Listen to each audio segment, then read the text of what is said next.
I'd like to call to order this regular meeting of the Board of the Boulder Valley Board of Education for Tuesday, December 11th.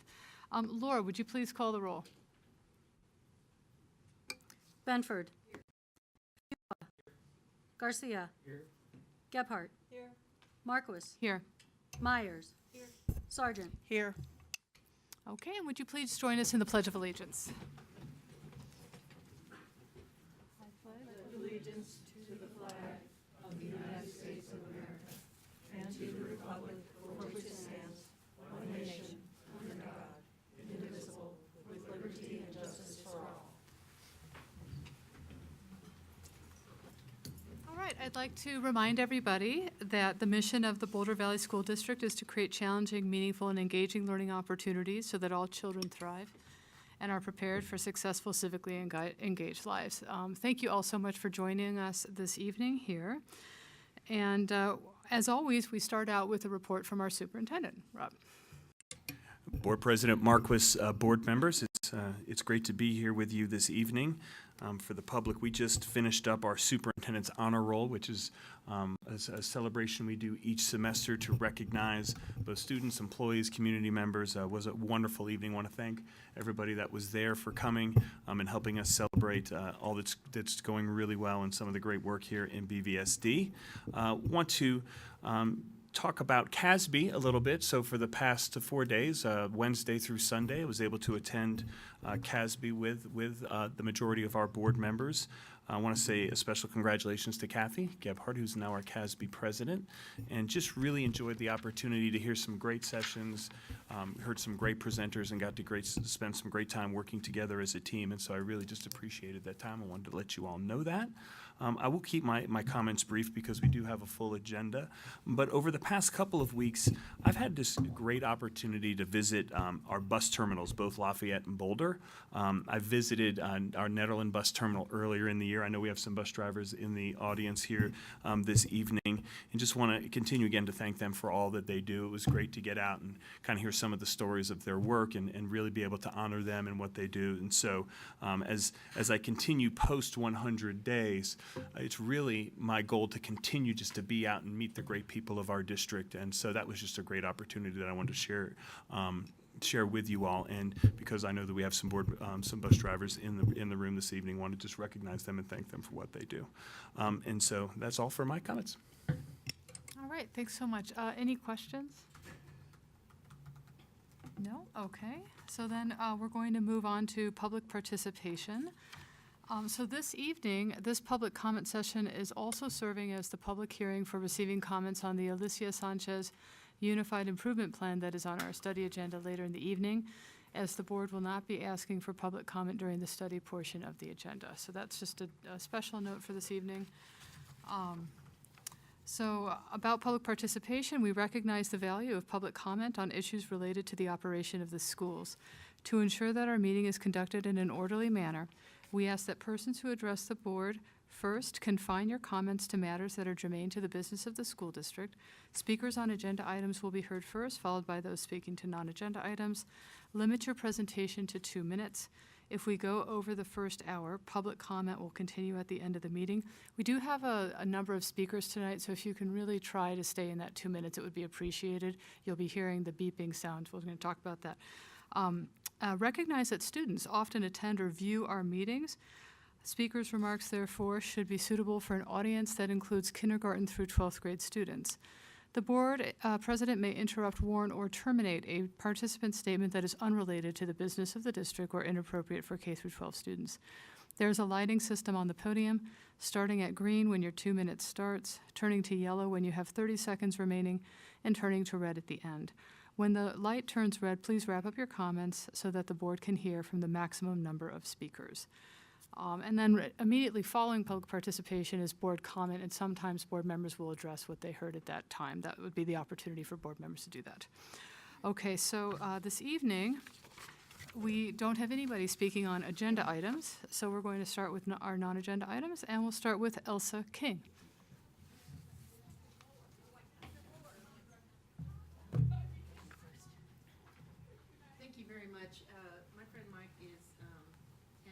A sheet of paper that I put together this morning, and I just wanted you to have some reference.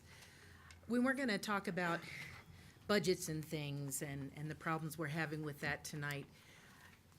But this is about my story. I've been working here in the Transportation Department for 16 years, coming up on 16 years. And Rob said that he came by and he wanted to honor the transportation employees. And my story is that I feel very disenfranchised and not honored and not heard and not seen. If you look at this very quickly, we have 6 steps. The second page has the contract information. We have 6 steps in transportation. Other departments in our same classification have up to 9. There are increases for each of those steps each year. After your 6th year, you'll see a lot of red. Those are years where there are no increases in pay other than COLA, which everybody gets when we get it. And we go for 3 and 4 years at a time without any increases. In the first 6 years, the total increases that you get are $5.21 an hour total for those 6 years.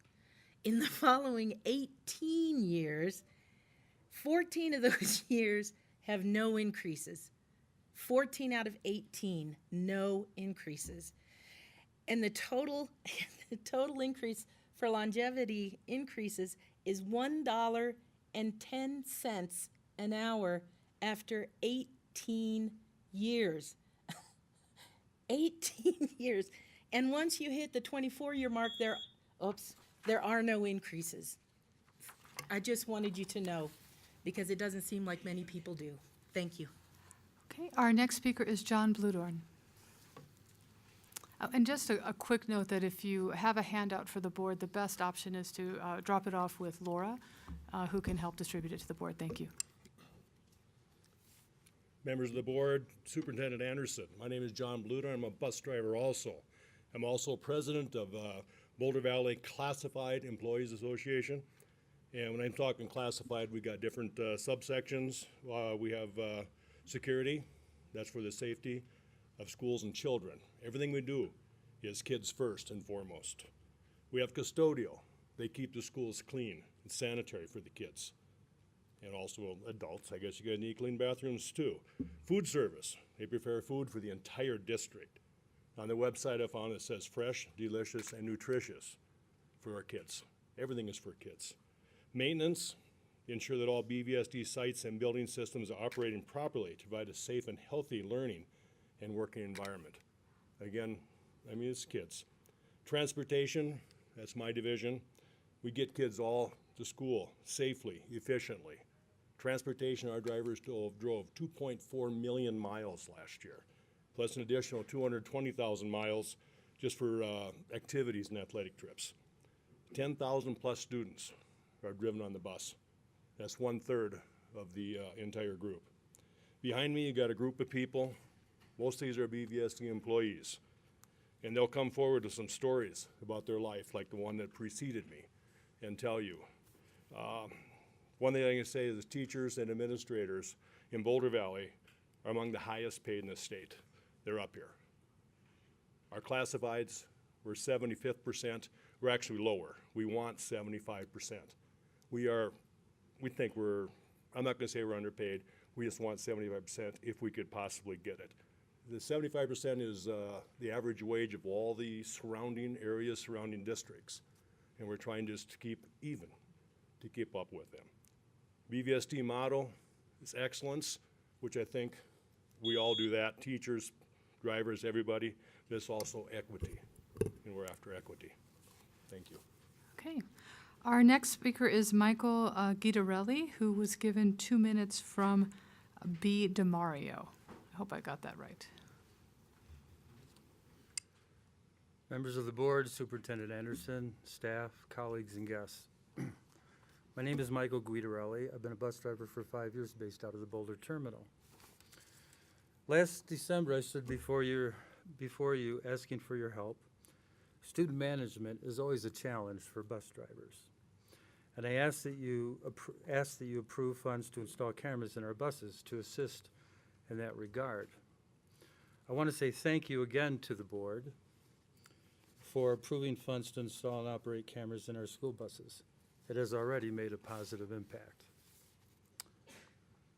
I come before you this evening to again ask for your help to make a positive impact, not just on bus drivers, but also all classified employees, including bus aides, custodians, kitchen and cafeteria staff, mechanics, maintenance, security, and dispatchers, in helping us reach a successful conclusion to our 2018 contract negotiations.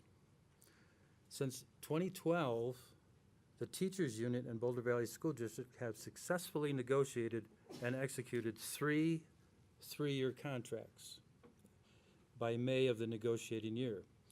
So specifically, in 2012, it was negotiated by May. In 2015, it was negotiated by May. In 2018, it was negotiated by May. Unfortunately, the same can't be said for the classified employees working with Boulder Valley School District. Over the last 5 years, the final results have taken place. In 2014, ratification in the fall. In 2015, ratification didn't take place till the spring of 2016. In 2016, fall ratification. 2017 was the exception. It was sometime in the spring. And this year, 2018, we're still not resolved. Ladies and gentlemen, the process of negotiating between classified employees and Boulder Valley administration is broken. The situation's embarrassing. With this kind of track record as classified employees, we feel very frustrated and that we are not respected and valued the same as other employees. As a bus driver, I am the first employee of the Boulder Valley School District to greet dozens of children, school children, each morning. It is my choice to set a positive, welcoming, safe, and respectful atmosphere to begin their day. I love my children, most of the time. And they know it most of the time.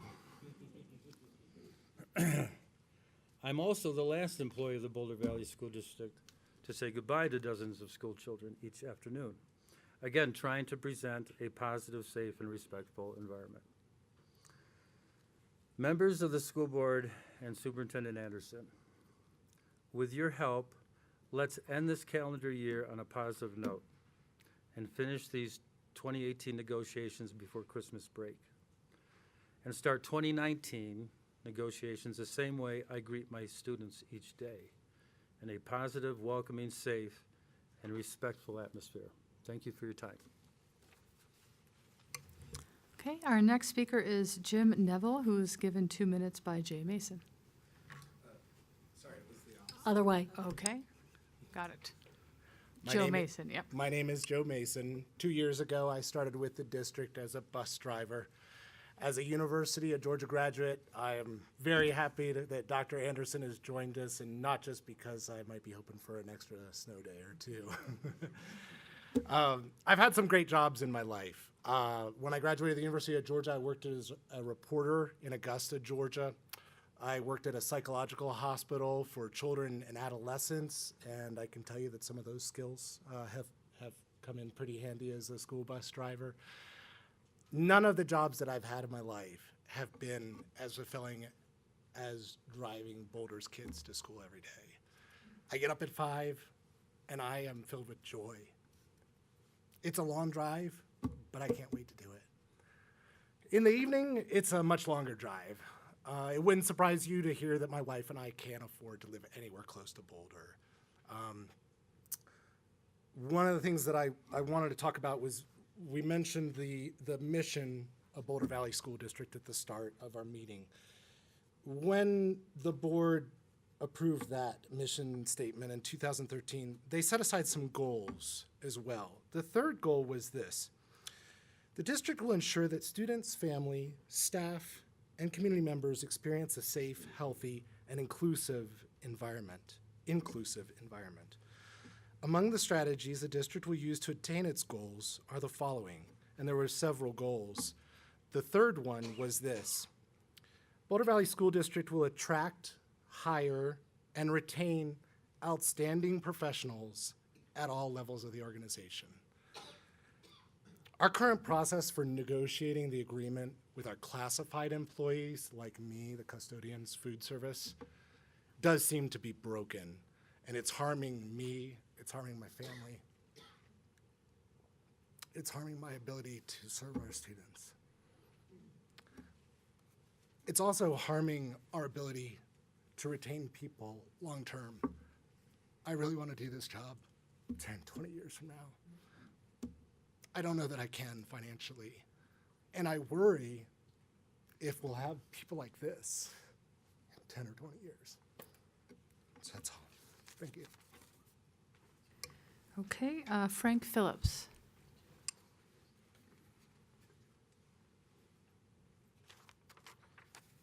Good evening, Superintendent Anderson, esteemed board members. My name is Frank Phillips, and I have had the privilege of working for the district for the past 10 years. Initially as a driver, then as a driver trainer, and currently as a training specialist in transportation. My son attended BVSD schools, graduating from Centaurus last year, and is currently attending CU in Colorado Springs. He appreciates the value of a BVSD education. I am Vice President of BVCEA. Like the other folks speaking about issues tonight, I wanted to add some information that might be of interest to you. The payroll cost to train new driver replacements is about $200,000 a year. That doesn't include the cost of fuel, depreciation of the bus. That's simply the cost of the new trainee and the trainer to train them. And if you have a significant amount of turnover, that number just keeps getting higher and higher. All districts are dealing with driver shortages, and the pay has become very competitive. While our drivers are very loyal and a dedicated group, they cannot ignore reality when it comes to supporting themselves and their families. What we are asking for tonight is your help with the breakdown in the negotiation process that seems targeted at BVCEA. The teachers and paras seem to be able to finish their annual negotiations in a timely fashion. Ours always drag long past the deadline and contribute to frustration classified employees face. We treat everyone, particularly the children who are our precious charges, with kindness and respect. We would like to be treated the same way. Thank you for your consideration. Okay, Sandra Kermode. I apologize if I got that incorrect. Good evening. I'm Sandra Kermody.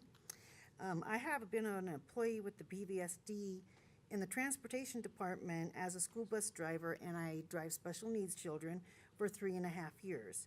The reason I choose to drive a school bus was so I could spend more time with my own children.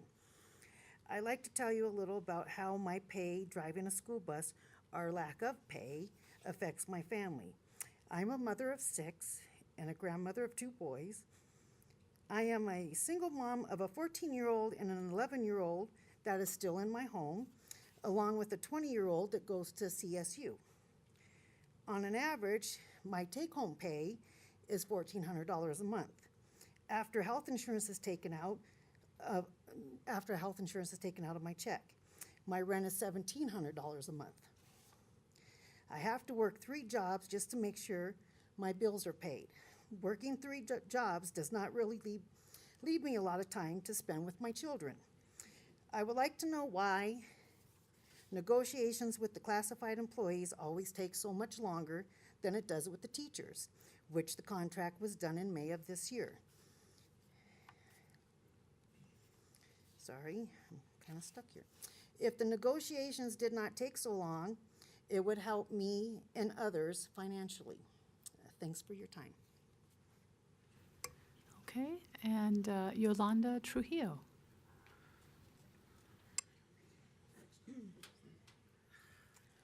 Members of the board, Superintendent Anderson. My name is Yolanda Trujillo. I grew up here in the Louisville and Lafayette area, and I went to Paddock Elementary, Louisville Middle School, and I graduated from Centaurus High School. I worked at Rocky Flats for 20 years before I came here. I have been here now 12 and a half years as a bus assistant. The last 5 years, I have been on a consistency route. When we first started, our student would strike out at us every day, besides harming herself. Since that time, she is now getting on the bus with a smile, and she is also communicating with us using the movie she watches on her iPad. That's how she talks to us. I look forward to seeing many more milestones in her future. I also work a total of 3 jobs. My second job after work, 3 nights a week, I'm a caregiver. My third job is in retail on the weekends. I live in Lafayette. I live with my parents. I couldn't make it out on my own. Since the beginning of this school year, unfortunately, I have struggled to make it through each month financially without asking for help. I hope to have a future here at BVSD. I just feel we are not respected considering the importance of our jobs. Thank you.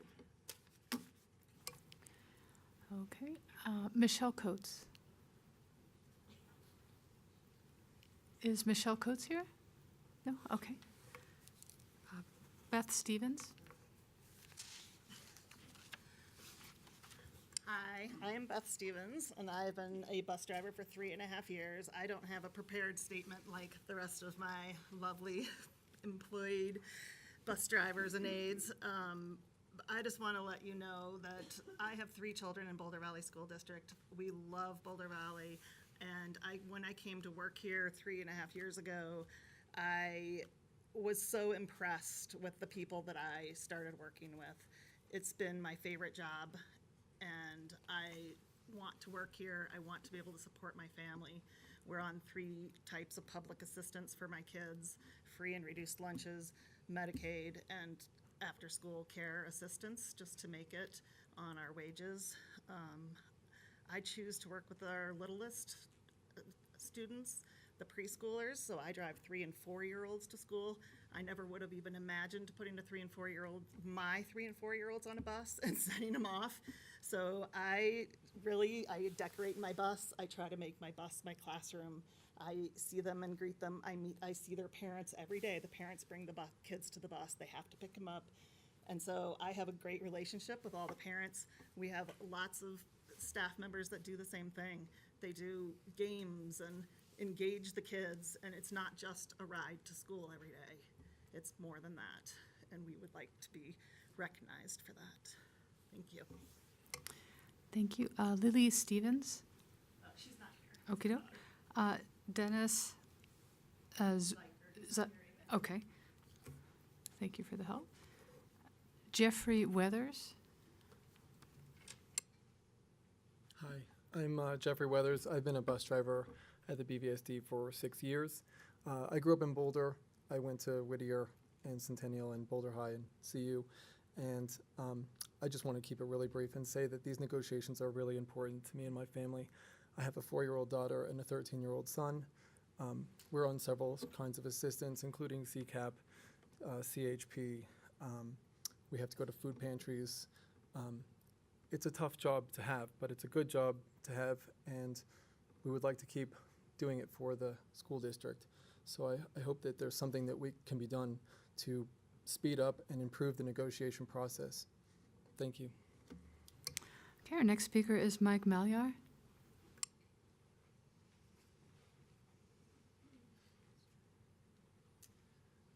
Hi, my name is Mike Malyar, and I live in Louisville, Colorado. Changing gears here, I wanted to thank the board for reviewing the application for Ascent Classical Academy. I'm a strong believer in classical education, and I'm very excited for an option in Boulder where there is zero technology in the classroom, and that's coming from a father of a 7-year-old who can't stop talking about Candy Crush. I've been attending meetings for the last year to get this school started. I've met dozens and dozens of parents who are equally excited. My wife recently toured Golden View Academy in Golden, Colorado, which would be the sister school for Ascent. and she was thoroughly impressed with the teachers and the students. And again, a number of parents that I've met are also equally impressed as they toured that school. So again, I wanted to thank you for your time and consideration. My wife and I and a number of other parents in Boulder County really feel this would be a great fit for our children. Thank you. Okay, Calvin Reeb.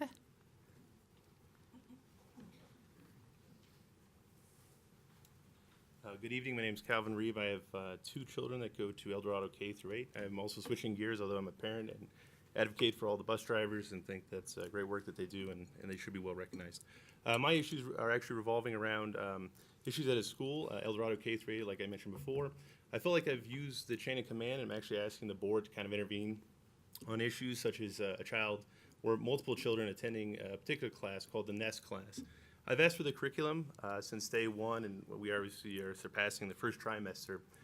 And I'm not certain as to what's being taught in that class. I've worked through school administration, whether it be local teachers, the assistant principals, the principals, and I've also reached out to the superintendent's office. There seems to be a reluctance to involve upper levels of staff or management to kind of get inside of these schools, and I think that's a concern due to the lack of oversight. Communication is also a big challenge at the particular school that we're at, and I feel like an assessment would be well worth it for the board to look at. There's a lot of other issues, including safety concerns, standardization, and information technology support that seems to be lacking. There's just little things like why a password reset can't be automated. Why do we have to reach out to an individual? And as technology continues to grow in classrooms, you would think that there would be support there for the students, the teachers, and the parents, and there obviously is not. So I'm not sure the implementation of that. In the end, what we're asking again is just for support of the board and some kind of oversight to obviously align with the goals that were mentioned earlier, as well as CDE goals for basically developing kids for secondary, post-school, and workforce preparation. We'll also hand out a quick, flyer, not a flyer, but information sheet that highlights additional specifics. Thank you. Okay, and you can give that to Laura. And our next speaker is Megan McNamara.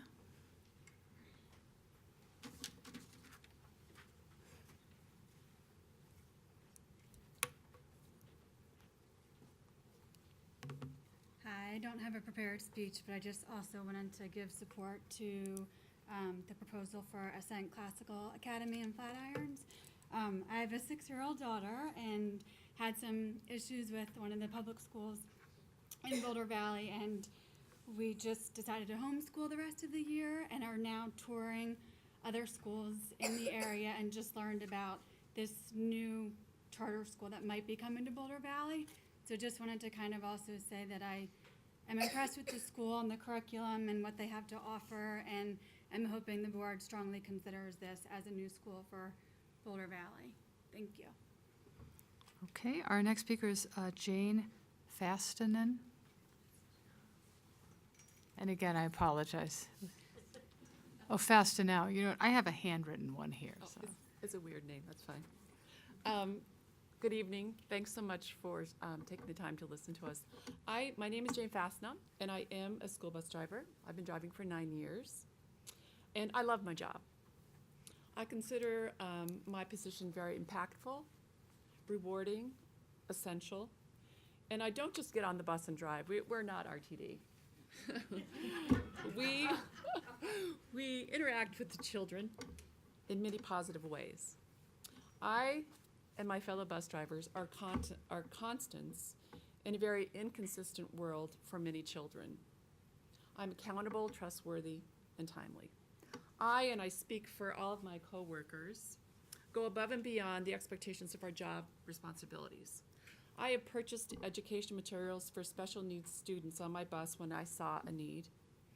I've anonymously dropped groceries off at the home of a family of students on my bus when I knew they didn't have anything to eat. I was recently on the bus with the Boulder Valley, with the Broomfield soccer team when they lost, a heartbreaker, in the state semifinals. And when those senior players got on the bus, these big, brawny boys, and started crying, I wept right along with them. I'm not the exception.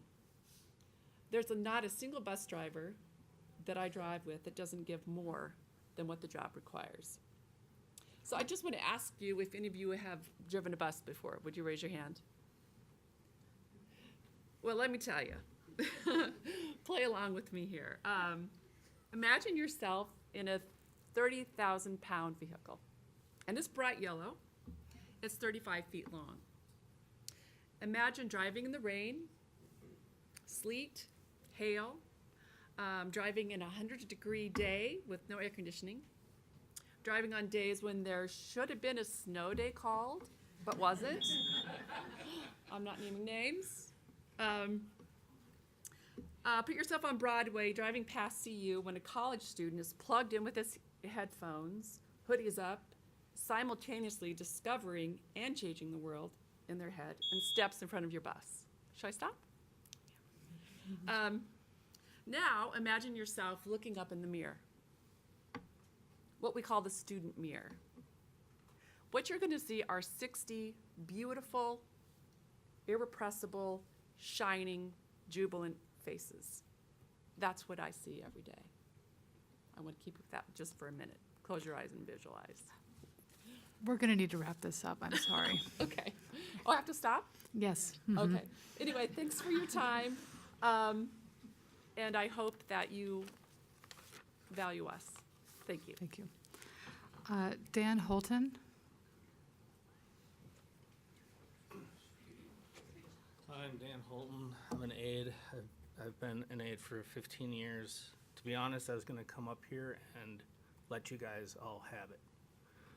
I decided to calm down a little bit, but within the 15 years that I've been here, what I've seen is pretty amazing. You know, I chose this job because I actually took a degree in college that would allow me to work with kids. And one of the reasons I did was because I knew I was really good with kids. And I love them. I love them to death. Matter of fact, they're my favorite thing in the whole world. Except for maybe my kitties and my wife.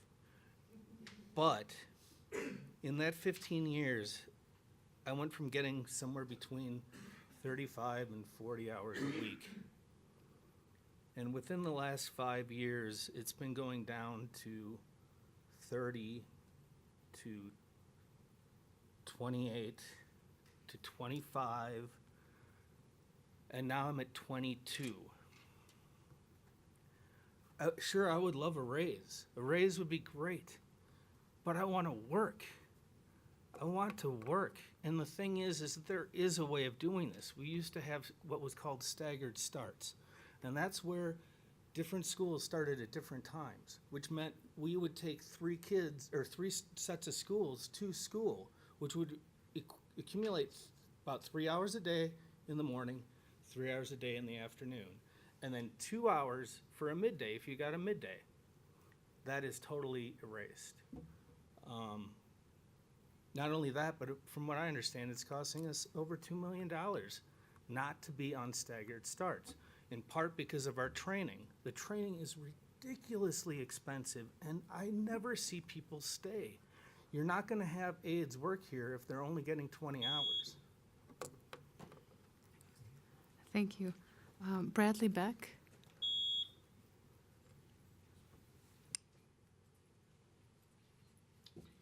Good evening, Board. My name is Bradley Beck, and I live in Erie. I'm a husband, a father, a grandfather, and I've lived here in Boulder Valley for 20 years. And I'm here tonight to speak on behalf of the Ascent Classical Academy Flatirons. I have not been this excited for a school being developed in the area that I live in since I left Southern California 20 years ago. And I'll tell you why.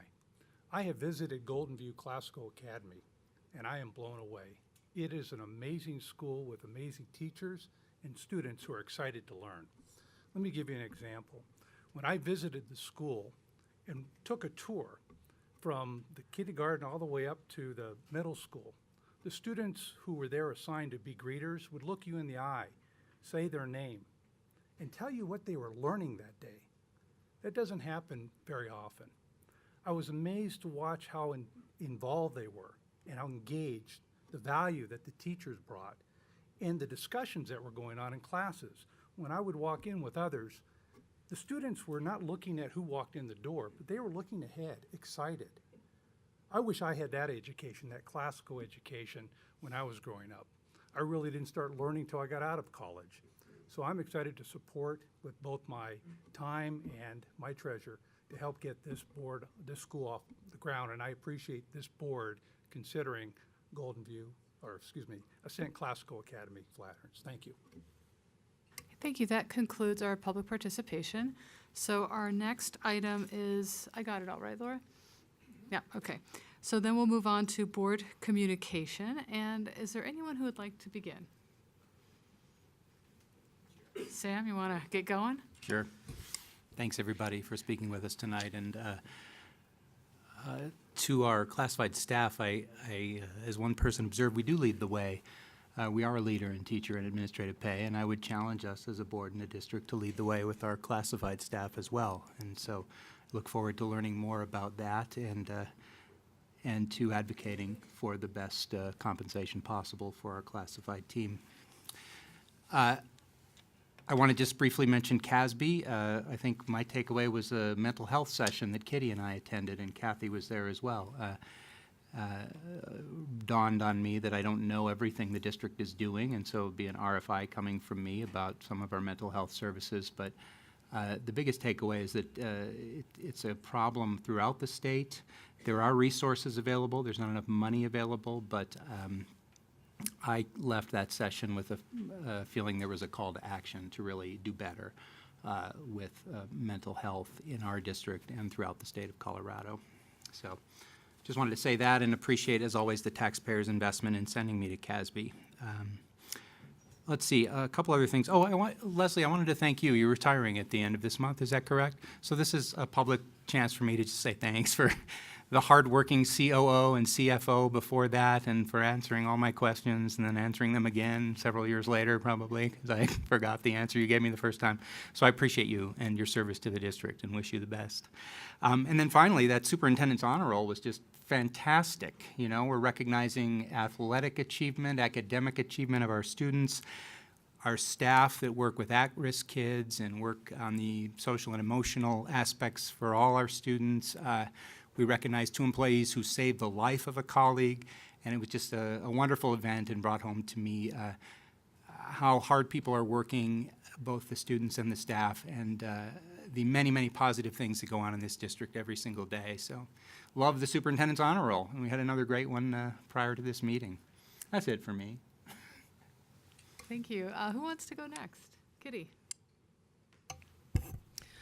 Well, I was going to talk about the mental health session that Sam and I went to, but I don't need to. He expressed a lot of what I came away with, which is I don't really know exactly what we're doing, and I think we need to know.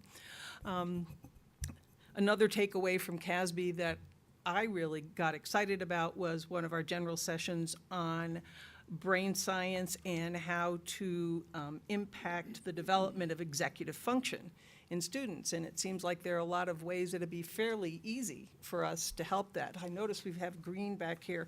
Turns out the color green in a specific shade actually improves people's brains. So we took away a lot of things we could do with plants, with water, and with exercising to help our kiddos. I also want to thank the bus drivers for coming in, because I am concerned that you all are not getting paid very much. I don't think that's okay. I think I want to find out more about it and why the negotiations don't go well the way they do with the other groups, because I agree with Sam, we should be leading the way. And yeah, that was it. Okay. All right. Who's next? Donna? Thanks to all the classified employees for coming in, speaking up, bus drivers. I couldn't raise my hand having never driven a bus, but my sister did for years. So I heard her issues, and she was right across the district in Littleton. So I am aware of what it takes, and the backaches and the strains, and getting up so early and checking all your gauges. And I do want you to feel valued and to stay with us. In order to retain you, I know that pay is significant, so I would like to know more about how the negotiations are going, because we as a board are involved in the teachers' negotiations, and we sit in the room. So I don't know. I haven't been involved in the classified negotiations, and I need to learn more about that and why we don't all come together and sit in a room. Thank you to the Ascent Academy people for showing up and telling us about your stand on that, and I want to learn more about the Academy. I'm trying to investigate even now. There was another group that we heard from. Let me look down. Oh, El Dorado. I want to learn more about that. I'll have to ask Rob to weigh in on that. That was the first I was made aware of that. Also tonight at the recognition for all of the students, that's the joy of my job, is seeing not only our graduates but the young people, but seeing our track guys get up there and that seeing all the dedication they have to put in to run. I've tried to run long distances, and it takes me a long time. So, but to see the interaction that Rob had with our students, and the high fives, and just the smiles that went around, that was fun. And then to just say a few things about CASB, it was an honor to be able to go to talk to the other districts, to talk to people from the district, to learn about green, which is why I'm wearing green, so my brain will really function well tonight. And so you got the whole backdrop here. I'm seeing myself on the screen of green. But not only that, but to hear our speaker, Elizabeth Garner, talk about the demographics and the way where we're going as a state and even as a district, to see that we've got to prepare for the future in our finances, knowing that part of our finances, over 90% of Boulder Valley's budget goes to our employees to keep us up and running. To see that our per pupil funding is what we get is going to diminish because our kids are having less kids and people aren't coming into the district.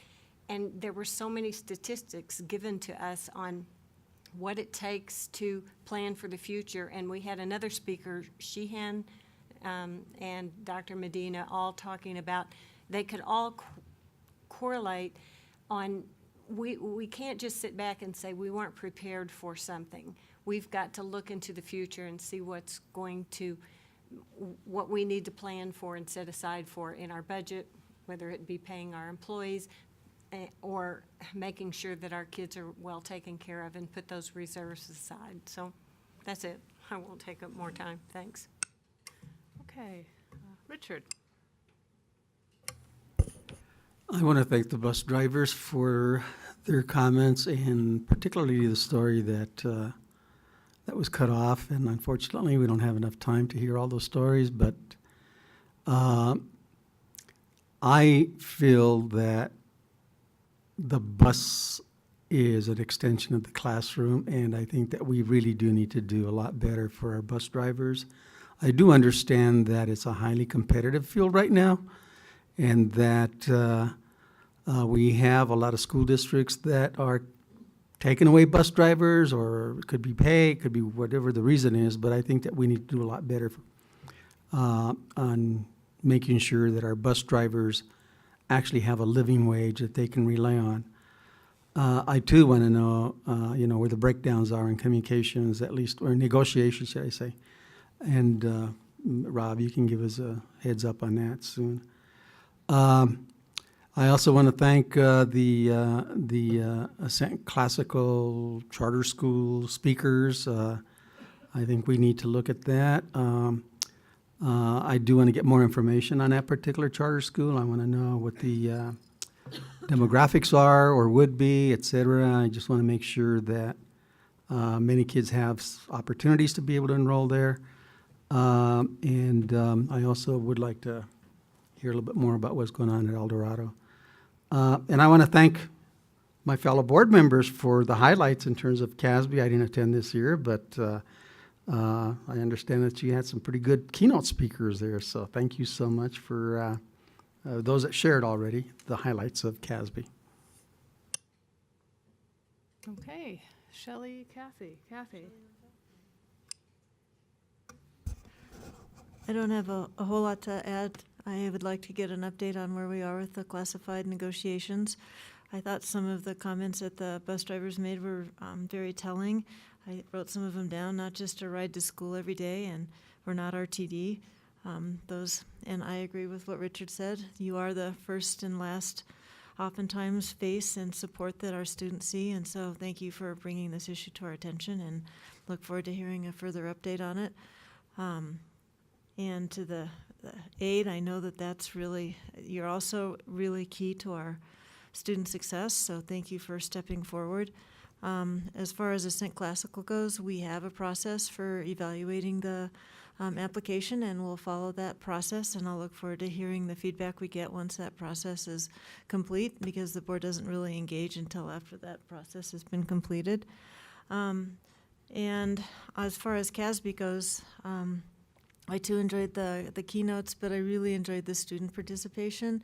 Unfortunately, this year Boulder didn't send any students, but some of the students, so for those of you who don't know, there's a student strand, and so students from all over the state get to come together and share stories and hopes and dreams and all of that. And there were some young students who had overcome great obstacles to be able to be there, and their sharing the story is why all of us are in this room, which is to make sure that our students have opportunities and can try to achieve their hopes and dreams. So that was, I think, one of my favorite parts of the whole conference. So, and the honor roll, you've already all talked about it. It was great. It's such a contrast to go from the honor roll to hear these sobering stories that you guys are all sharing with us. So, quite the contrast. But all of us together, I think, will be able to solve these problems. So, thank you very much. Shelley? So I too want to thank the bus drivers and other classical employees that came to speak tonight. I, like many of my fellow board members, would like to learn more about the process and why it's been so difficult for so many years. As someone who's grew up in a family where my dad worked multiple jobs to make ends meet, I can certainly relate to many of the stories that you shared, and I empathize with all of you who are struggling to make ends meet. I'm sure we're going to hear more about this. As for those of you that came to speak about Ascent, I'm also interested in learning more about the school, and I know we've been invited to go visit, and when the time's right and appropriate, I might take them up on that offer to go visit and learn more about that school. As for the superintendent's honor roll, I think it was really special this year. It was nice to have your personal touch on it, Rob. I think it made a big difference that you were up there emceeing it the way that you did, and I really appreciate that, so thank you. That was a good one. And as for CASB, there were a couple of good keynote speakers. Richard, I mean, some of the other sessions were hit or miss like they always are, but overall I think it was worth our time this year, so thank you. Okay, and just similarly, just thank you to all the bus drivers who came out, and to the folks from Ascent. Rob has been really great about getting back to us, and he'll follow up with, to give us more background information and what we need to look at. So I feel like we'll get that information fairly soon. I also wanted to comment on CASB. I also enjoyed the keynote speakers. I think one of the biggest takeaways I had was during the keynote speaker, Richard Sheehan, and he talked about looking at the facts in front of you and thinking about the future. And he really spoke to try not to design the past that you had for a future that doesn't exist. And I think that's one of my own failings, is that I sometimes am a little bit too attached to the things that worked well in my youth and want to recreate it, even though that world simply won't exist. It doesn't exist today, and it certainly won't exist in 20 years. So that was a really great personal keynote for me.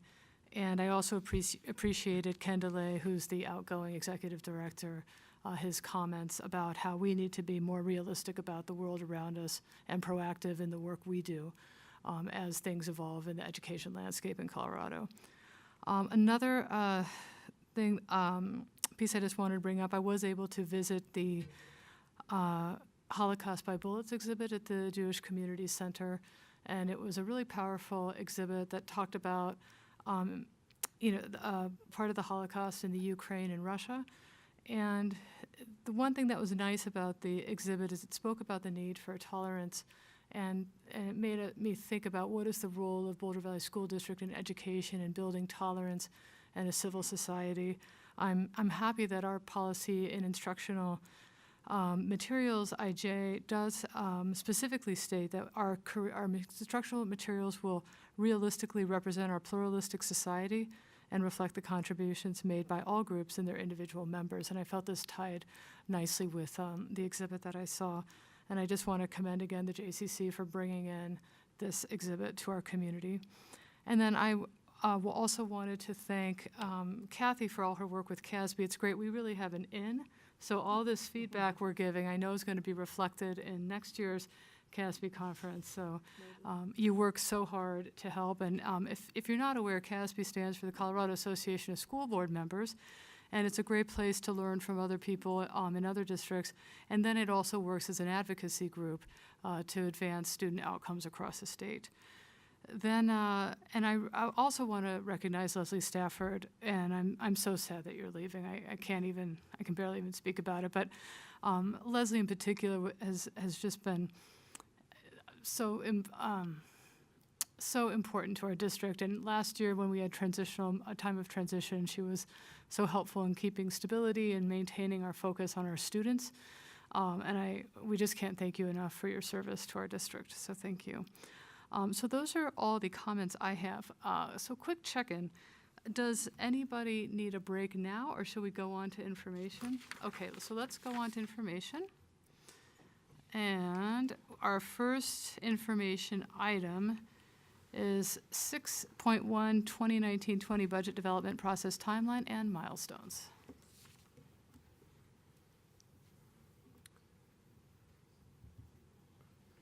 We have a brief slideshow.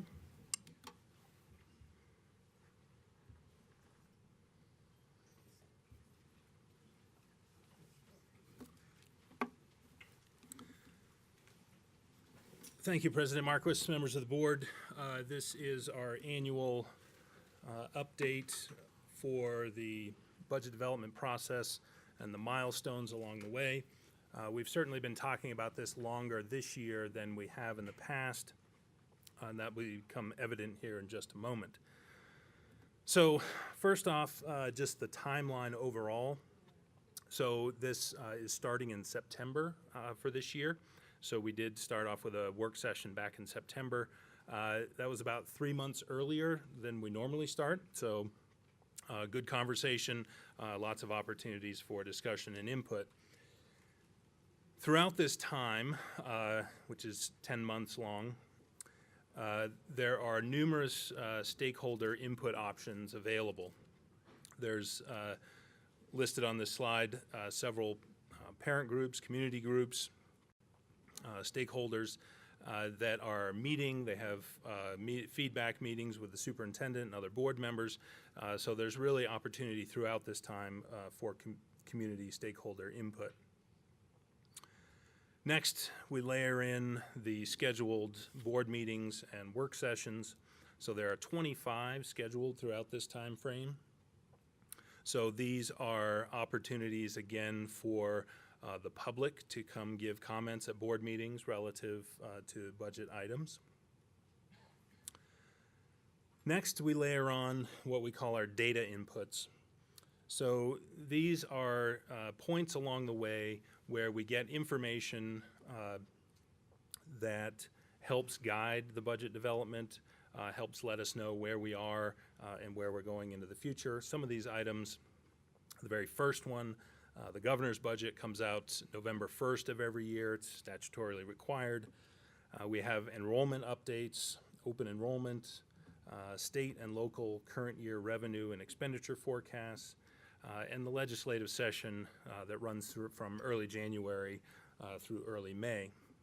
So these are all places where we get information that will impact the budget, Could be unfunded mandates from the legislature, could be additional funding from the legislature. Usually if that happens, it happens at the very last minute.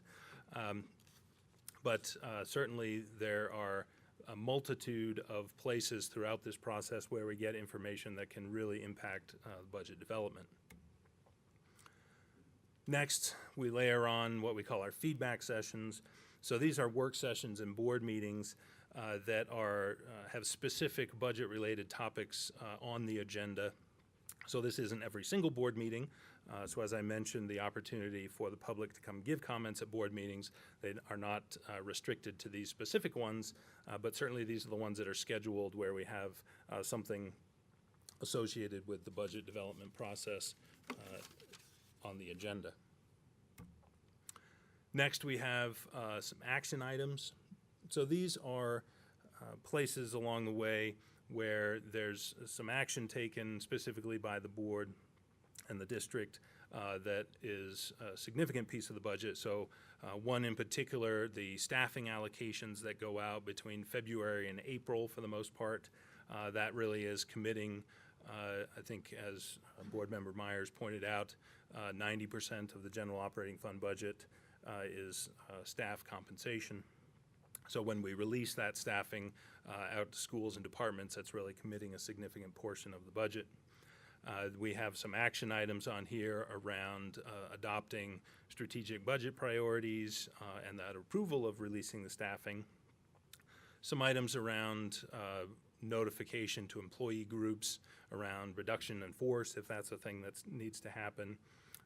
And then, of course, the budget adoption by June 30th, which is statutorily required.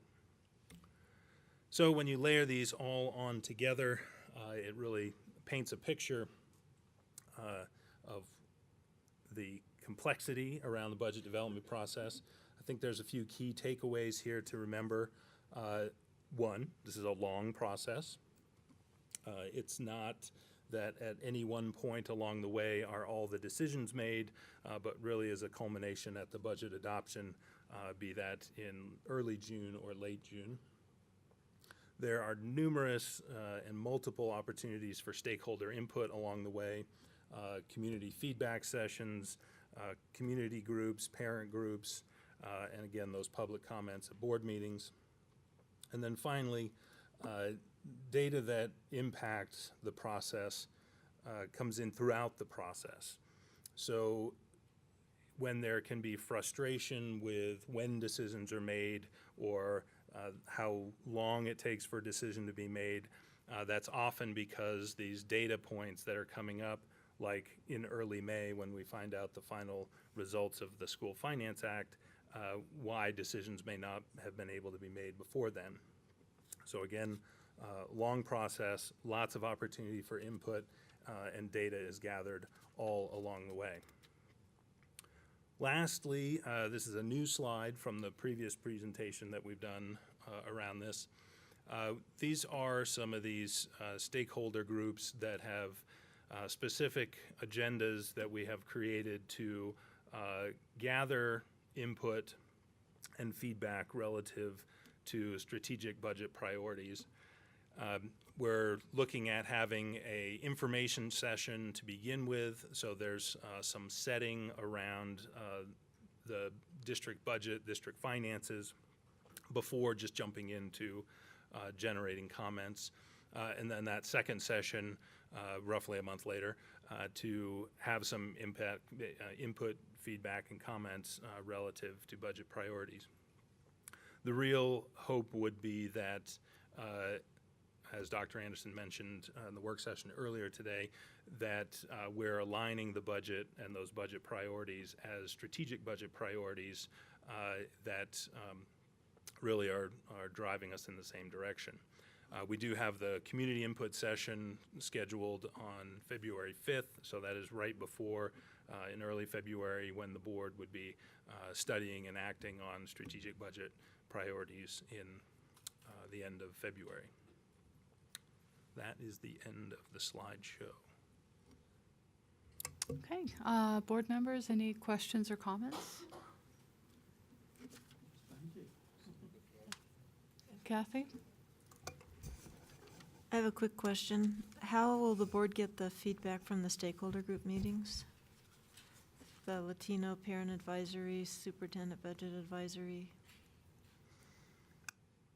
I think the plan is to compile that information and bring it forward in that study session with the board in February. Okay. And I'll just make one comment. I'm not sure if this just gets too wordy, but on the last slide, when it says feedback from DAC, I would add that that feedback comes from a survey from all 56 of our schools that are administered to SACs, each of which of those meetings is open to the public at that school. So I just want to make sure people understand there's a place to participate in the budget process in the neighborhood school or the charter school, whichever school it is that they attend. So it's not as if they have to be a part of one of these smaller groups. That's a really good point. The District Accountability Committee has a statutory requirement to provide, I can remember the specific language, something like feedback into or input on the spending of district monies or something like that to the Board of Education. And the requirement that they reach out to their school communities, as there's a representative from each school on District Accountability Committee. So they've gone through a survey process. They did this earlier this year, so they're compiling all of that information. They will be finalizing it at their meeting in January and bringing that to the board on January 22nd, I believe, that recommendation. Any other comments or questions? Thanks so much. All right, so our next item is 6.3, District Level Enrollment 2018. Oh, sorry, CBOC. My bad. Thought you were 6.2, passing over me. CBOC update to the board.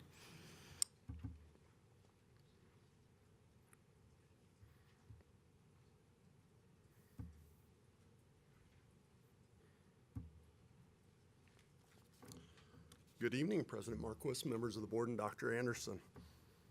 As of December 4th, we are now 63%. Our total expenditures exceed $412 million. As of the end of October, we have completed 31 of the 63 projects identified in the master plan, and more than 23,000 students have benefited from those improvements. Currently, we have 7 projects under construction, and with transportation and Eisenhower finishing up this month.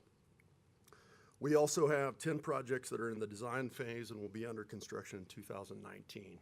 So those bids will be coming in over the next 2 months. Those contracts will be coming to you for approval. As I'm here, I should say that I wouldn't have gotten a lot of these projects done without our classified staff. So our maintenance and custodians really stepped in this past summer to get a few of these projects open for us. So I'd like to thank them while I'm at it. We are showcasing a few of the schools, but I hope that you take the time and to get out and see some of these bond improvements. We've made some drastic improvements in all of these buildings. They've turned out wonderful. So at Fairview, the new language arts classrooms were completed over the summer, along with renovations of the cafeteria and the kitchen. The former language arts wing was converted to counseling spaces, the post-graduation center, and the special education rooms. Major renovation work is ongoing in the auditorium. We'll be turning that over in January. And then we're also starting work in the arts wing. And then work will wrap up out at Fairview over the summer in 2019. Out at Eisenhower Elementary, this project will be complete this month. As you can see from the photos, some of the highlights of the work include new acoustical room partitions, new furniture throughout, finishes, new preschool rooms, and a secure vestibule. And what we don't talk about, and sometimes the most important, is the roof, the mechanical system, the electrical, that stuff that gets forgotten about. But we were able to complete all that at Eisenhower also. A much needed new transportation facility will be wrapped up this month. So this is located at 63rd Street and is really in the final stages. So the highlights of this facility include 13 large maintenance bays, 7 movable lifts, an automated system to track parts and maintenance, increased storage, training spaces, and an automated vehicle wash station. We anticipate significant increases in worker efficiency and safety, on the last day of school, so December 21st. All of our buses will be parking over there in the Boulder facility, at least 90 of them.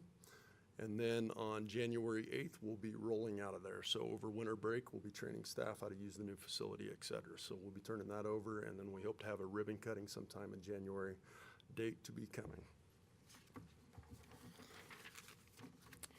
Other projects, so Cole Elementary, as we've reported to you in the past, restrooms were completed in October. The new kindergarten addition will be complete this month. And then we will have some additional items out at Cole in the summer of 2019. So we still have some storefront, et cetera, we'll do out there, and then that project will wrap up. Other fall projects that were completed, Platt Middle School. This is a photo of the library that was completed out there. Again, fantastic improvements to the school out of Platt. And then Netherlands School. So crews mobilized out at the elementary school. Right now we've been working primarily in the classrooms and the playgrounds. And then we also mobilized at the middle senior high school this month. So we anticipate those two projects will also be wrapped up in August of 2019. So at this time, I'm going to turn it over to Mike McLaughlin, who is our Citizens Bond Oversight Chair, and John Stanton, our co-chair. Thanks. Good evening. Welcome. So Rob already introduced myself and John Stanton, our co-chair. So as you know, board members, the Bond Oversight Committee monitors the bond issue, which was supported by the Boulder Valley School District voters on November 4th, 2014. We provide independent review of the projects that comprise the bond program, and were set forth in the Educational Facilities Master Plan, which was approved by the board on August 12, 2014.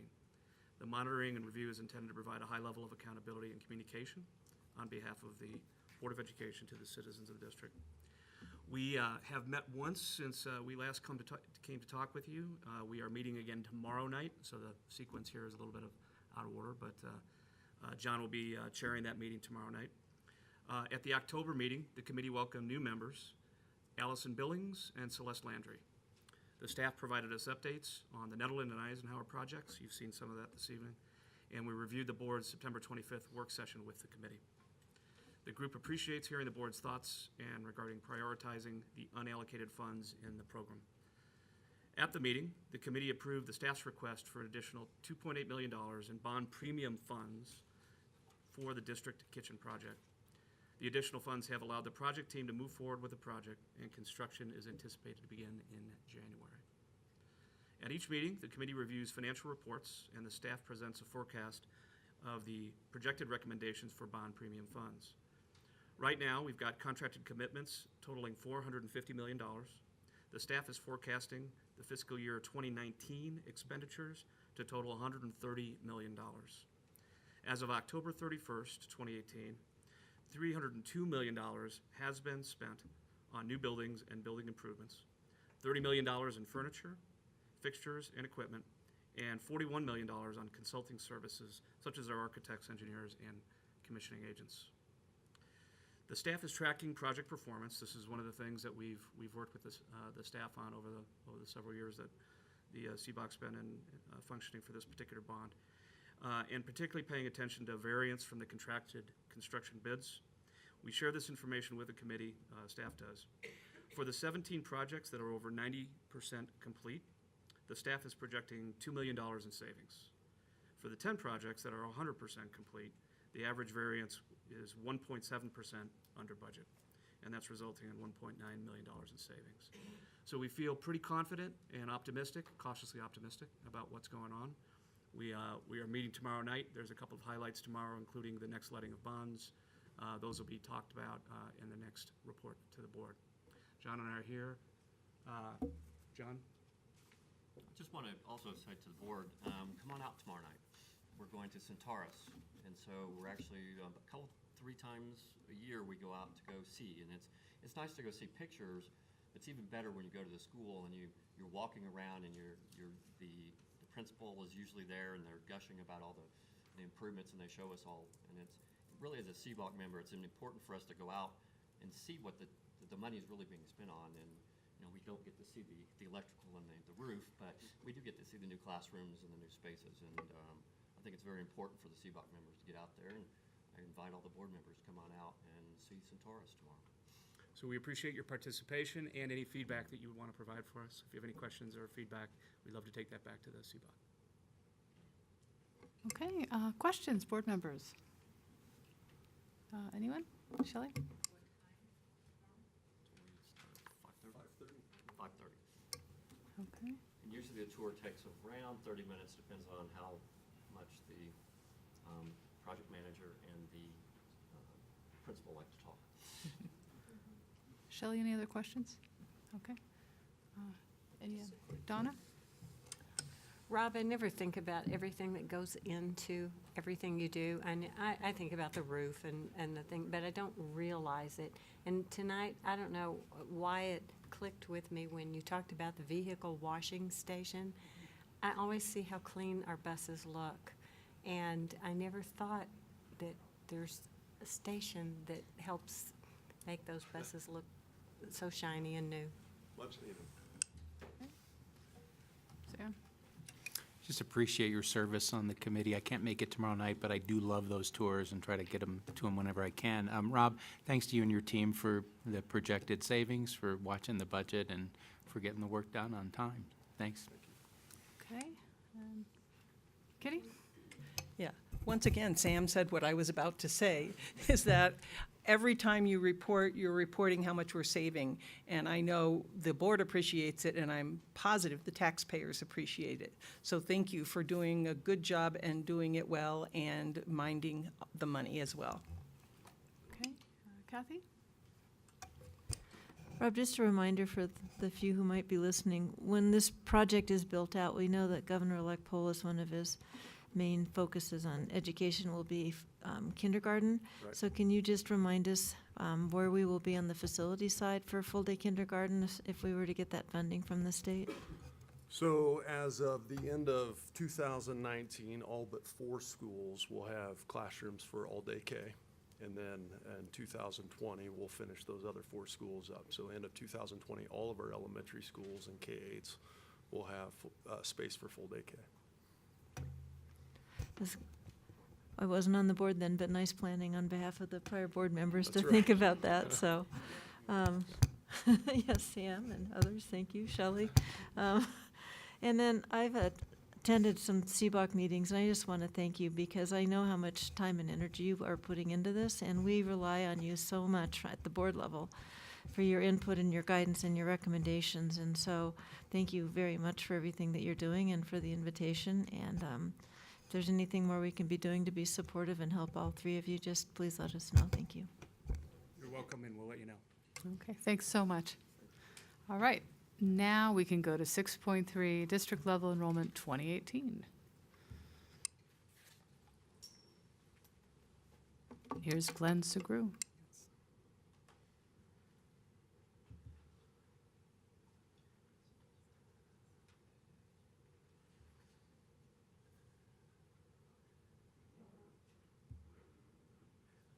Okay, Glenn Segru, I'm the district planner, and I'll be going over our current 2018 enrollment and how that's fit into our past trends leading up to today.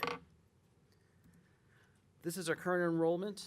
For this year, we can see we've come off a trend since 2008 of growth through to about 2015. Most of that was about 0.8% average growth, with a few years in there above 1%.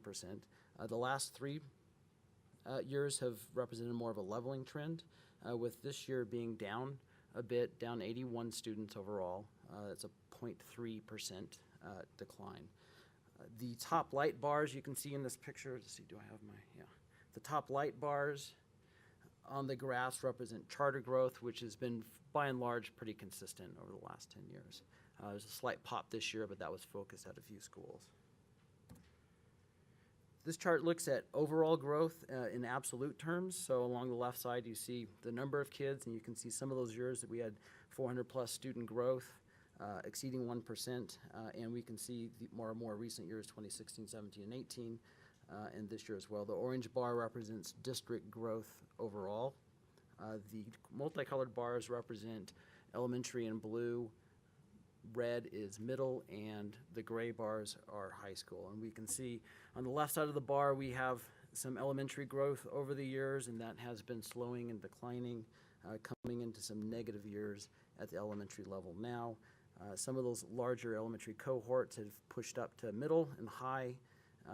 That helps with some of the growth that we've been seeing more recently at those levels, but those are starting to top out as well. But we can see in recent years, we are still seeing growth at the high school level. A little bit down at the high school compared to last year, though. This chart a little messy, but it's essentially the same overall growth that we saw before in terms of, in absolute terms, overlaid municipalities and resident students. So this is based on where students live, not where they go to school. The blue bars here represent Boulder, and purple are Lafayette. And we can see on the left side of the bar, in some of the past years, those held some of the strong growth in the district. Both of those communities have been in negative growth the last few years, with green being Lafayette and Erie really picking up in the last few years, which is no surprise because that's the vast, vast majority of new housing construction that we have in the district. Broomfield has just been fairly consistent in a low negative growth mode for the last 10 years or so, as has been the mountain regions. This is the same chart, but isolated just for elementary level. And we can see the elementary has been, as we saw in some of the previous charts, much more in a declining trend than the other levels. Again, the orange is the BVSD overall, going negative in 2015 at the elementary level. The blue bars, again, and purple with Louisville and Boulder being some of the growth in the past, and both of those being negative. And Lafayette and green contributing most of the students this year. I was a little bit taken back at the growth at Lafayette compared to last year, which was much bigger. The housing was about the same number of units constructed, but it's probably related to Meadowlark opening, and just initially there's a pop with students coming out of the woodwork, so to speak, that may have gone to other choices, and they come back that first year in numbers, and that's the best explanation I have right now. Now this chart shows the different cohorts or class sizes and how they compare now compared to past years, and each bar you can see represents a grade. And if you take the lowest level of that grade, of that bar, that represents the lowest level that class has been in the last 10 years. The top level represents the highest it's been in the last 10 years, and the white square is where they are this year. So we can see on the upper secondary levels, most of those classes are high. So those are those big classes that we had from the elementary school, elementary grades in the past. We go to the other side, in the elementary side, we see most of those classes are smaller. The kindergarten being especially small this year. But as you can see, we typically get a pretty big pop from kindergarten to first grade. Even those elementary classes aren't necessarily a lot smaller than they have been at their peaks. They're still, as we accumulate, those are creating a bit of a drain on the overall enrollment as the years go on. We can also see from this graph that the fifth grade is probably the last biggish class that elementary's had in a while. So that will be moving out into middle school next year. Out of district, another source of growth that we've had in the past, we can see in 2008 we had just shy of 2,000 out of district kids in the district. That grew to 2,500 in 2016, but the last 2 years have shown a little bit of a decline in out of district as well. Not big, but each year popping down 25, 35 students or so. Explanation from this is actually the new kids we're taking in the last few years. This year was a relatively high class of new kids, new out-of-district kids being admitted through open enrollment. But we did have some really, really big classes entered about 4 or 5 years ago, and some of those have graduated out, and that has caused some of the overall population to go down with those big classes coming out. We're also seeing a little bit higher levels, tick up of out-of-district kids, once in high school, choosing other options and moving on to somewhere else.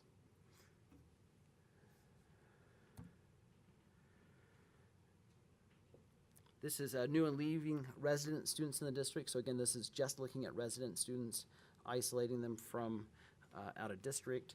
So this is similar to in-migration, out-migration with a demographer might use. The top line being the new students to the district coming in. Those would include students coming from private school and homeschools as well. The red line on the bottom are the students that leave on that given year. And what really matters to us are those black arrows in between. That would be the net gain between the two. So as we see, although the number of students leaving the district has upticked, also the number of new students coming in has gone up as well. So that's been keeping us in a positive profile where we're getting more students than we're leaving. Right now, we can see on the right side of the graph, we've been holding true about 350 student gain in new students coming to the district. Prior to that, we were seeing closer to 450 and 500, but we're still in a very positive profile with that. And births. I know there's been a number of articles I know the Post ran an article and a few other papers on declining births in the Front Range. That mostly deals with the more recent, there we go, more recent growth on this end since the recession, Front Range trend. The state demographer has been dealing with that and conveying that since the recession, a lot of the new migrants into the state have been younger and entry-level workers, and basically they haven't started having families yet. So it's created this big lull in births pretty much in the Front Range. But we can also see that declining births is not something new to BVSD. We've had them decline since 2000, and somehow in the past we've managed to maintain kindergarten class sizes. For that reason, I decided to add this chart as well, and it shows in dark purple our resident kindergarten class for a given year, and light purple is the corresponding births 5 and 6 years before. So we can see, especially on this end, on the left side of the chart, there hasn't been a high connection between births and kindergarten classes. We obviously have a lot of mobility between that period. We can see sharp declines in the past. Actually, BVSD has held our kindergarten classes. More recently, that trend has changed. We've had 2 down year ticks, but again, there's a lot of movement going on in the district, and we're not really correlating well with the births. So a lot of that is related to a similar migration pattern like this. When you run this chart at the elementary level, it still is very positive. We still get a lot of growth at the elementary level, but I unfortunately don't have one for what happens between between birth and kindergarten.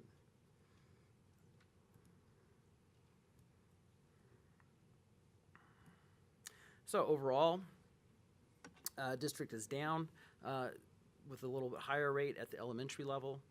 Resident student change is also negative. The losses that we're seeing in communities seem to be focused in Boulder and Broomfield and Superior at the elementary level, with Lafayette and Erie seeing the growth that we do have. Kindergarten was an influence this year, the decreases at that level, and the number of out-of-district students were down as well, even though new out-of-district was just a little above average. The one positive that we have here, that's the green arrow, is net migration, which was positive again this year, and pretty much on par with the last 2 years, previous 2 years. So that's my presentation, if there's any questions. Okay, Kitty. I have a question on the slide with the arrows in it. So the students leaving the district, is that include students who move as well as students who open enroll out? Or is it just talking about people who don't live there anymore? So this is district level. Mhm. So it would only, so this only includes the resident students that live in the district. Okay. So there wouldn't be any out-of-district kids Okay. affecting this at all. No, but I just meant, is everybody actually physically moving out of the district? Or does this red line also include students who open and roll out of the district, even though they still live here? It could include students that open and roll out of the district. It would include students who either leave the district for private school or for homeschool, or come into the district from private school or homeschool. So it's just a measure of if they show up on our rolls or if they don't. And most of those are new move-ins and move-outs, but there are some other causes for that. And what's the relationship between the number of students who open and roll into the district and those who open and roll out? I talked with some of the other planners and gathering some of that. I don't have the relationship overall for all districts on our borders, but with St. Vrain, I have their numbers. Sometimes I get Adams 12. They haven't had a chance to respond to me yet this year. Neither has Jeffco. But with St. Vrain at least, I believe we're in the ballpark of gaining around 800 or 900, and we're losing, on paper we'll lose about 600 to them, but a lot of those are their Apex homeschool program. I believe it's close to 200. So that's a homeschool program that students that we may or may not have seen otherwise. Thank you. Okay, other questions? Donna? Not really a question. It was very interesting because at CASB, when Elizabeth Garner, I believe was her name, gave her presentation, she showed the graph of, I like to call it aging out rather than dying, of that happening, and the births like this, where we were into this stagnant area coming, and so that we can prepare for it with budgets too, knowing that we're not going to have the influx of kids and PPORs coming in. But one quick question, and I just enjoyed seeing that and how it all correlates here within our district. But one quick question. We've hired and trained a lot of certified behavior analysts so that we can probably keep more kids in the district. Did you analyze or have any data on the special ed kids that we send out of district? Is that decreasing, increasing, staying the same? Yeah, that wouldn't quite be my area. That would be more of a special ed I just question. wondered because that's a cost that we absorb, and I just wondered if we were sending less out of state and out of district into Denver. Thank you. Yeah. Okay, Sam or Shelley? Shelley? Just an observation, given the trends that have been shared with us and looking at this enrollment chart for our elementary schools in particular, where we can see 20% declines in some schools over the past 5 years. I think the district and future boards are going to have some hard conversations about consolidation. Shelley? So given the growth in Lafayette and Erie, is there any sense that we might need to add a school out there in the future? And if so, what level? Yeah, very. There's another development about the size of Flatiron Meadows that's being proposed in Erie. That's just east of Lafayette and Sanchez, and it'll have another 800 or 900 units. And we're working on a land dedication with that developer for a school site there as well. That we would have no capacity for that school, that development right now. Is that elementary or middle or high? I'm not sure yet. Okay. That we could do several options, but at least in elementary. And do we have any sense of why we think kids are leaving our district during high school? No. No. Yeah. I've something I've been looking at. It's not explained by dropout rates, but we're seeing a little tick up in high school, both out of district and resident kids disappearing somewhere in their high school career. So I think, given the long-term enrollment projections, I mean, it does, as Sam said, appear it could be a legitimate concern in the future. And I'm just wondering, Rob, if the strategic plan might be addressing that in any way. I think that as a board, as a team, we need to have a conversation over the course of the next several months as we start to think about this, thinking about our long-term growth projections and looking at where we're losing students.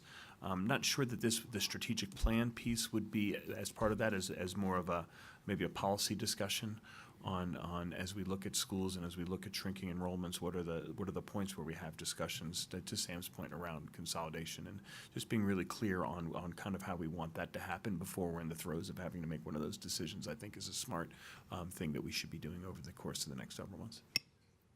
I guess I was thinking too about any strategies we might have about attracting new students here. I know that overall the pie is getting smaller, but it doesn't mean our piece can't still get bigger.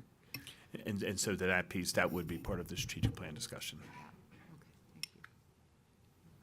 Shelley, are you referring to attracting more out-of-district students? That's what it took. That's never where you really want to go, right? But if there's not enough in-district students to fill the schools, then I think it makes sense. Right. I always want to be sensitive to our taxpayers with Of our local course. revenue burden, and that's a but big impact. When is it more of a burden, you know? Well, I think that's the discussion. Yeah. Yeah. Okay, other questions? And I had a question, Glenn. A few years ago when we went over this, you had spoken about how multi-unit construction has lower yields than single-family homes. And I'm wondering if that has stayed true over the years, or if you're seeing that change. I actually just updated the yields this year, and they haven't really moved. They've actually ticked down just slightly at single-family detached, but the kinds of apartments we're seeing built are very high amenity, and they're really geared towards, and the developers have told me as such, they're marketed towards young professionals and retirees, and the yields reflect that, especially in the apartments. Okay. All right, thank you. Okay, anything else? Okay. Let's move on to our next item. Thank you so much. Which is 6.4, the elementary school counseling program.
There we are. Good evening, President Marquis, members of the board, Dr. Anderson. I'm Robin Fernandez, Assistant Superintendent for Elementary School Leadership, and I'm pleased to be here this evening with a team of elementary school counselors, principals, and district leaders to share with you the current state of the elementary school counseling program in BVSD and the positive impacts the addition of the elementary school counselors has had on the students, families, and staffs in our schools. Hello, my name is Nativity Miller, and I'm the Executive Director for Elementary Leadership, and I have the great pleasure of introducing our team today that came to talk about elementary counselors. We have Tammy Lawrence, who's the Director of Student Support, Gina Jaramillo, who is the Principal at Heatherwood, Scott Bozel, who's the Principal at Flatirons and Jamestown, Ralph Rosario, who's the Counselor at Heatherwood and Flatirons, Tanya Santee, who's the Principal at Birch, and Tiffany Kerr, who's the Counselor at Birch. Good evening. My name is Tammy Lawrence. I'm the Director of Student Support. First, I'd like to thank you for the opportunity to share the ongoing elementary counseling work. We currently have 21 elementary school counselors. 11 of them are working full-time in one building. The remaining are shared between 2 buildings. Their primary role is to provide universal instruction for all students. They work both proactively and reactively through each tier of intervention, and work with each school community to determine what those students' needs are to make sure that they're meeting the academic, the social emotional, and the career exploration needs.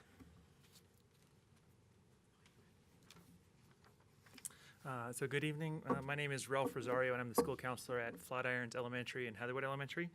Often when I talk to people about my job as a school counselor, people think of a mental health counselor in a community or private practice setting, meaning they think I only work with a few kids. However, this is far from the truth. As an elementary counselor, I work with all students, trying to meet all their academic, career, social, and emotional needs. Therefore, at the beginning of every school year, I go into every classroom to learn the names of all students.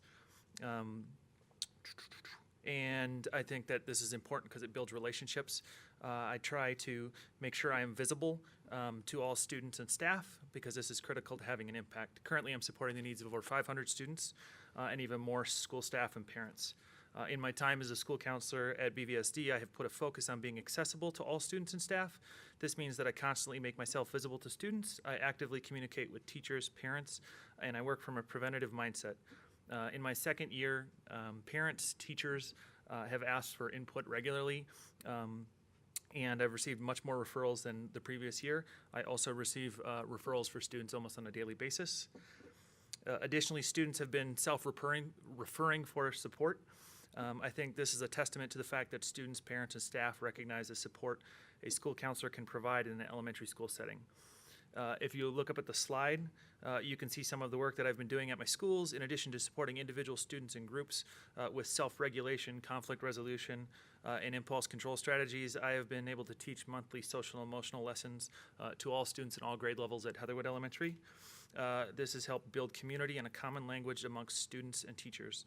At Flatirons, I coordinate No Place for Hate, which is an anti-bullying program that plans and coordinates school-wide events and activities to prevent bullying and promote upstander behavior.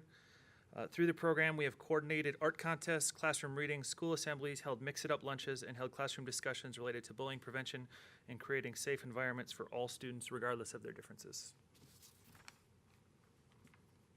Hi, I'm Gina Jaramillo, principal at Heatherwood, and as Ralph had mentioned, a lot of what we do is proactive, yet there are times where things happen and we need to respond accordingly. And in the past, if a student was not on an IEP, they got serviced through our front office, which was the principal, if a school had an assistant principal, or the other people in the front office. And I don't know if you know this, but most of the time, kids don't want to come to the principal's office for support. I don't really know why. I feel like I try to be really kind, and I really don't know why, but parents would appreciate a phone call from a counselor for a social-emotional issue over a principal, even if we would call and say your child's not in trouble. You know, we're servicing him with these issues. It was always an escalated conversation. And now when we are able to support a kid in crisis with a counselor, they have that person who can make everyone feel comfortable that they actually are not in trouble and they're really getting support for social emotional. The other added benefit is not only are our students getting serviced, but our staff. We're learning a lot of new additional ways to support our students through strategies from exposure from Ralph, our counselor, who's doing whole class instruction and also supporting our teachers from the back end. So we're growing as well as a staff to support the students when Ralph isn't there. Good evening, I'm Tanya Santee. I'm the principal at Birch Elementary, and I want to say that I can wholeheartedly say that the addition of a school counselor at Birch has really changed our culture and climate for the positive. The supports that Tiffany provides to all students, regardless of whether they have a disability or not, has positively impacted our climate.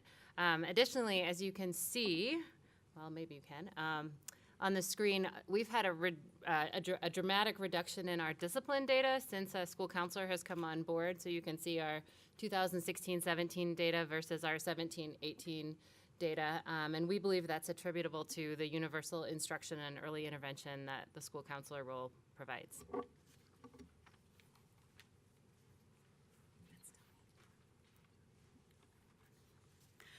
Hi, I'm Tiffany Kerr. I'm the school counselor over at Birch. Part of what I do in the building every day is provide universal instruction to students, and I do that by going into every classroom once a week and providing classroom lessons to students. I do that through the second step curriculum, which covers skills for learning, which is paying attention, focus, how to be a listener. And then we also go over our social and emotional needs, which covers empathy, emotional regulation, and problem solving. In addition to those things, Second Step also has a robust bullying curriculum, which we're implementing in the building. I also provide resources to staff. I serve on the student support team, where we talk about students' academic and social needs. I serve on the leadership committee, PTO, and provide PD to staff around students' social and emotional learning. And we also provide early intervention, which includes consultation with parents and staff. We have parents come in regularly to me about, why their kindergarten or first grade kiddo doesn't want to come to school, or helping teachers in the classroom if groups of students are struggling with getting along, or things of that nature. Good evening. My name is Scott Bozel. I'm the principal at Flatirons in Jamestown. Each school is able to use their counselor in ways that uniquely benefit their school community's needs, and students and families receive quality support that is aligned with counseling standards. Though the support looks different based on counselors being in buildings half-time or full-time, the impact has been felt across the district. I've been the principal at Flatirons for 15 years, and I can say that the implementation of having counselors in the building has had more impact than anything that we have done in the past 15 years. So I just really want to say thank you for the principals here and the counselors, the families and the kids in the district. Thank you so much for your support of this program. It has made a huge difference. Okay, thank you so much. Board members, anyone want to make a comment or have a question? Donna? Thank you all. That was really interesting. And Tanya, I specifically liked seeing the data because I've asked for that before on how are we seeing that this is making a difference. Can you explain just a little bit on how you collected that as far as discipline? Is it office referrals? Explain that just a little. Yes. We collect all of our discipline data and document it in Infinite Campus. And so anytime a child is having a behavioral issue that results them needing to come to the office to speak to me, that's what it is. Yep. Shelley? Is it Ralph? Can you say a little bit about what it's like to split your time between two schools and whether you think you would be fully employed if you were at one only? So I think with my schools in particular, I think splitting time is appropriate. I think last year I was at 3 schools. That was really, really challenging because it always felt like I was in and out and couldn't build relationships with people, or something would come up and then I would completely lose track of what happened and wouldn't have sufficient time to follow up meeting all the needs.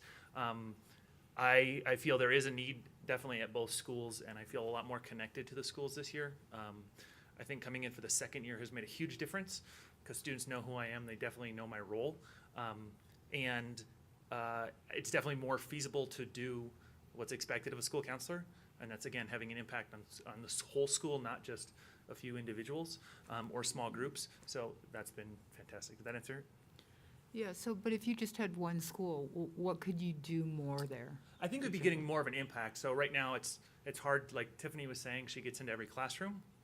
I don't feel like I have the time to do that, because there are responsive services that I need to provide. Maybe a crisis comes up where there's a conflict between 2 kids, and I have to take care of that, and that takes me away. Maybe I have a scheduled group, but if this kid has a suicide risk review or something like that, I'm going to put that classroom setting on hold to take care of this responsibility. So. Okay, thank you. And I just want to thank Birch as well for bringing this data. It's really helpful to us when we have to make budget decisions to know what kind of impact those decisions are having. So that's really helpful. Thank you for that. Okay. Anyone? You are, yes? Okay. I think it may be a question for Robin or Rob, but when we started funding elementary school counselors, I believe we had a plan to phase them in at all our schools, full-time or close to full-time. Are we still on track with that?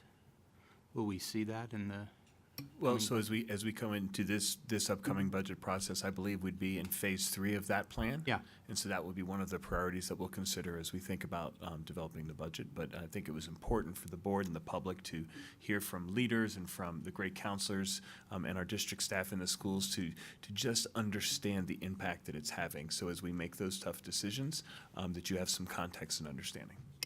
I appreciate the presentation, and I agree with Shelley that the kind of data that we just saw from Birch is really important to us. Okay, and Kathy. This is for whoever the administrators feel like they could answer this, even though we don't have the data from the other schools like we have from Birch. Is it your sense that you have the same kind of trends in the reduction of disciplinary actions and increase in mental health services? I'm just curious what your sense is, because you're experiencing it every day. I don't know, maybe Robin, or I don't know who wants to answer that. We currently have all of the school counselors weekly collecting data on the same data points for each school. And the sense that I have from other principals is they are seeing the same trend within their buildings. I can report out the numbers. We've had 1,400 classroom visits this year, 2,800 individual contacts with students, 1,100 small groups have been ran, and 700 consult meetings. That could be parent meetings, that could be staff meetings.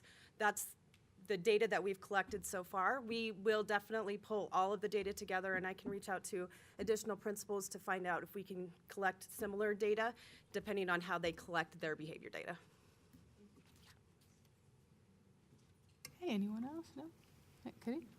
I just want to thank you for sharing this information with us. This is really great news to see with the data from Birch, and I would be interested in seeing it from other schools, because that is an enormous impact that we're having, an example of money very well spent. Richard. So thank you again very much for the report. As I'm looking at the list of the schools, we have Heatherwood, Flatirons, and Birch.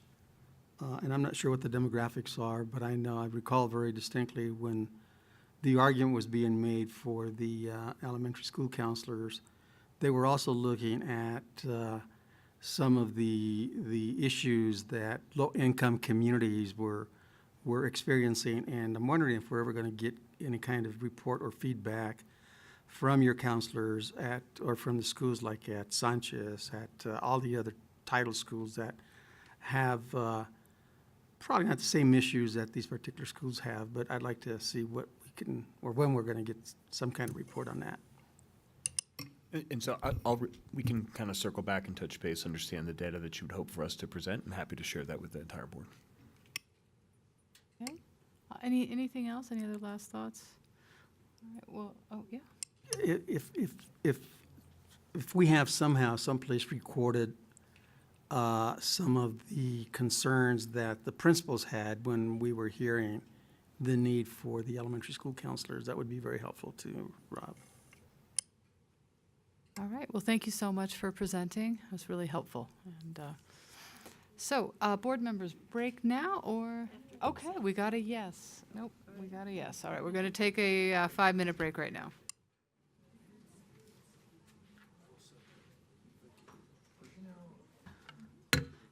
Let's start or let's resume, and we'll go to action items.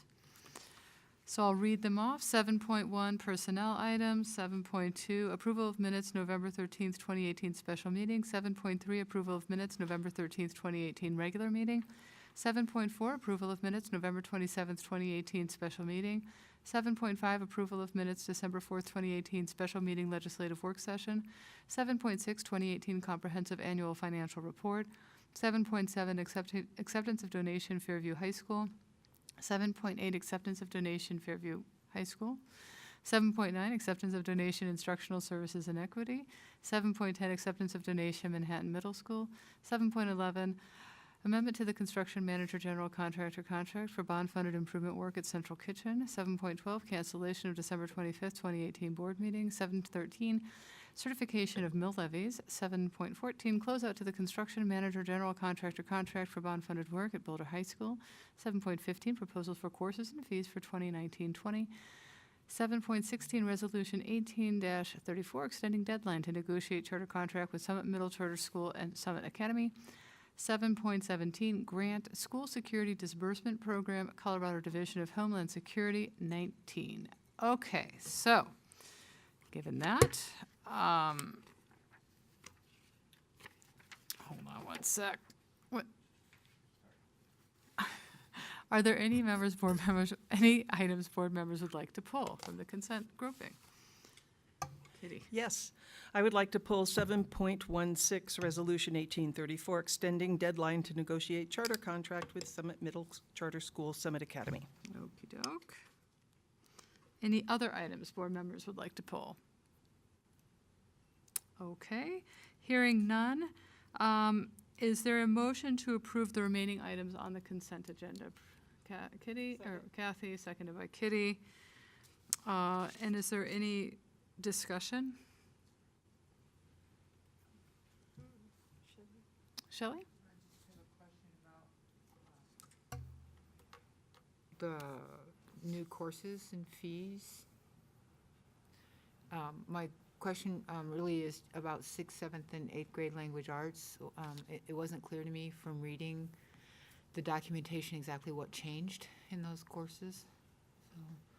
I'll ask Sam Essier to come on up to answer that directly, but I think it was a cleanup of those courses. Those were courses that currently existed, but I'll let Right. Sam kind of answer that. Yes, those are existing courses, and those are updates to the description and then just some of the details within the essential learnings and grade level expectations for those courses. So, yeah, it's updates to existing courses, not new courses. No, I know, but it's Yeah. fundamentally the same. I mean, just Yeah, I mean, there's no, I think, radical changes to that. I think that it just adds a little bit more detail to some of the evidence objectives. Okay, thanks. And then on that same item, I just want to make a comment about the fee increases. They're pretty dramatic for some of our students that I think probably have the least resources. People in our CTE program, hairstylists and estheticians, and I think that I know we have a mechanism for fee waivers, and I think that's great. And I just I also know that some people won't ask for those fee waivers, and I'm wondering if we have other ways to absorb some of those increases. I know our costs are going up. I understand why we do it. Just some of those are double what they were last semester. So that's it. All right. Any other comments? Okay, hearing none. Laura, would you call the roll on consent grouping less 7.16? Benford. Fuqua. Yes. Garcia. Gebhardt. Yes. Marquis. Yes. Myers. Yes. Sargent. Yes. Motion passes. Okay, all right, so I think we start by asking Kitty to talk about why we pulled. Don't we need a motion on the floor to Oh, talk about sorry. We need a motion to approve 7.16. Kathy, seconded by? Yes. Donna? Okay, and now let's discuss. Okay, so I have the same concerns I've had all along about approving the Summit Academy without all of the criteria having been met. And that is that we could have an approved charter school kind of on the horizon, but not knowing if and when they're going to meet all of the requirements that we put on them. And then in the meantime, as I said in April, we could get another charter school application, which we have done. And I just would prefer that Summit reapply, get all of their ducks in a row, answer all the questions we would like them to answer, and then apply again, so that we don't have an approved school while we're looking at other schools, because that would make an impact on what decisions we make. Okay, board members, any comment? All right, well, I will be approving the extension, and I appreciate your comments. It's very thoughtful. But I think that first, in terms of time to go through the approval process a second time, just because of the staff resources and, we hire a consultant to go through the process. It's actually a pretty burdensome process for us, so I wouldn't recommend we repeat it, and also the time that DAC has to spend for that. So I think that's one consideration. And the other is that in essence, we've approved it with what I think are minor qualifications, and I am sensitive to the facility issue. So I will be supporting the motion to approve the extension. Is there any other comments? But I do appreciate your concern. And anything else, Shelley? Yeah, I'm not aware of the specific outstanding questions that you're referencing. They were in the original resolution, has to do with a written plan to achieve their enrollment goals. And my understanding is that they're doing something about that, but and perhaps we got a written plan that I just missed. The other big one was the facility.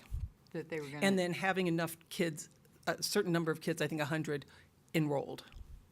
Right, and I think they do have that many people that have said they would enroll. And I believe we didn't require them to have the facility first. No, not have it, but they needed to have like documents signed for a purchase agreement or something to indicate that they have actually secured a facility. I don't recall that we asked for that. So I can pull up maybe the, Robert, you don't have to could do you that now. clarify, or- yeah, it's an Okay. April 24th meeting. I had it up and I accidentally closed it.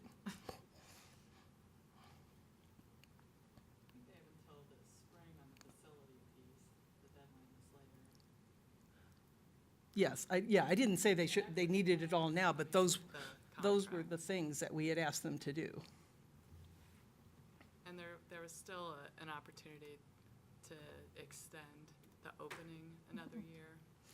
And that's the other piece I object to, is that there's infinite possibilities of extending it. Shelley? I think, Kitty, that, I know a couple of these people that are working on this. My kids went to Summit. I feel like they have a pretty incredible track record. The same people that started Summit started High Peaks, which is one of the most high-performing high schools in the state. And I know that there's a dedicated bunch of people working on this. And I feel like it's very difficult to secure a facility and to meet all the requirements of putting together a new school. And they've been working on it for a long time, and I don't see why we wouldn't give them a few more months to try and pull this off. I know that if they are able to be successful, it will be a school that this district's really proud of, if it happens. So. Well, I'm not expecting that my viewpoint will prevail. I just wanted to express it.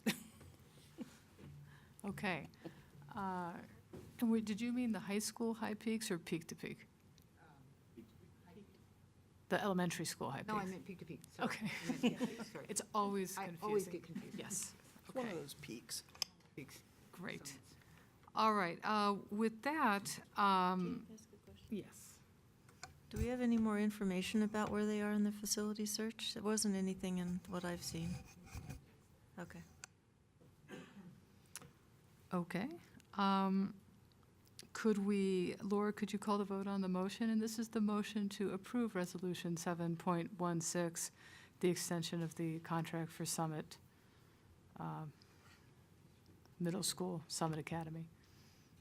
Just to clarify, Resolution 18-34, extending the deadline to negotiate the charter contract with Summit Middle Charter School, Summit Academy. Okay. Benford. Fuqua. Yes. Garcia. Yes.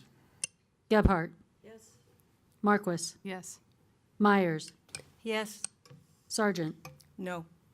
Motion passes.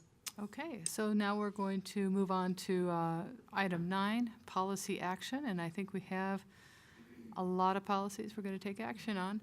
Again, I'm thinking we'll go one by one, if that's okay with everyone. And we can't group these, we already put them in, so. Melissa?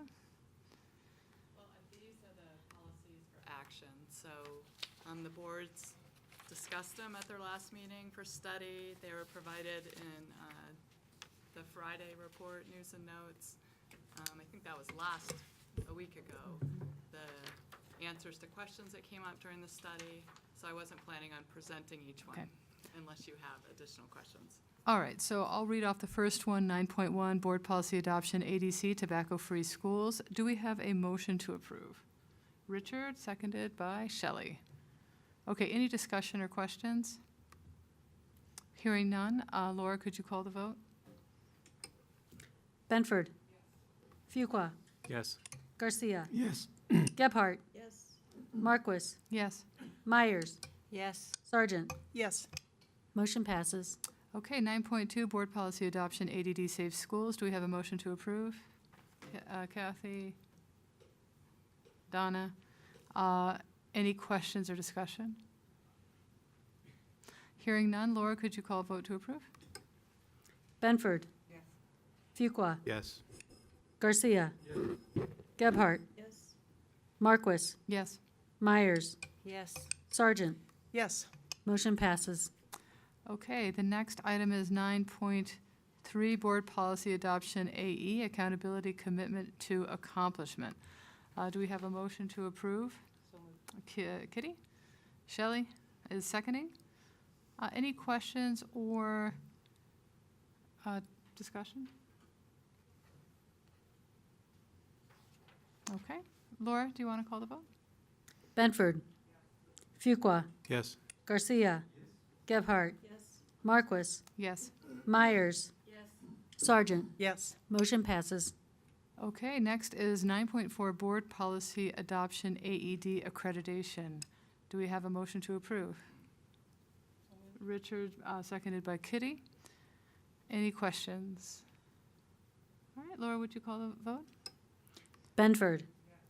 Fuqua. Yes. Garcia. Gebhardt. Yes. Marquis. Yes. Myers. Yes. Sargent. Yes. Motion passes. 9.5, Board Policy Adoption, AEE, Waiver of State Law and Regulation. Do we have a motion to approve? Kitty, seconded by Richard. Any questions? Okay.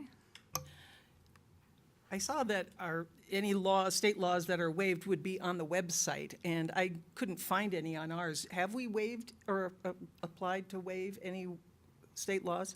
I'll ask you to look at Rob for that one. And I will be. And I'm going to look at Melissa, because I'm not aware of any. We haven't gone through this process. Okay. Only some of the charter schools, so indirectly. But it's a really good point. We are able, as a district, to waive state laws and regulations, and there might be a time that we wish to do so. So that is, that's an excellent point. All right, any other questions or comments? Okay, Laura, would you mind calling the vote? Benford. Fuqua. Yes. Garcia. Gebhardt. Yes. Marquis. Yes. Myers. Yes. Sargent. Yes. Motion passes. Okay, 9.6, Board Policy Deletion, AFC 2, Evaluation of Professional Staff and Administrators. Do I have a motion to approve? Kitty, seconded by Shelley. Any questions? All right, Laura, would you please call the vote? Shelley seconded it, is that correct? Yes. Benford. Fuqua. Yes. Garcia. Gebhardt. Yes. Marquis. Yes. Myers. Yes. Sargent. Yes. Motion passes. 9.7, Board Policy Deletion, AFD, Evaluation of Support Staff. Do I have a motion to approve? By Kitty and seconded by Donna. Any questions? Okay, seeing none, hearing none. Laura, could you call the roll? Benford. Fuqua. Yes. Garcia.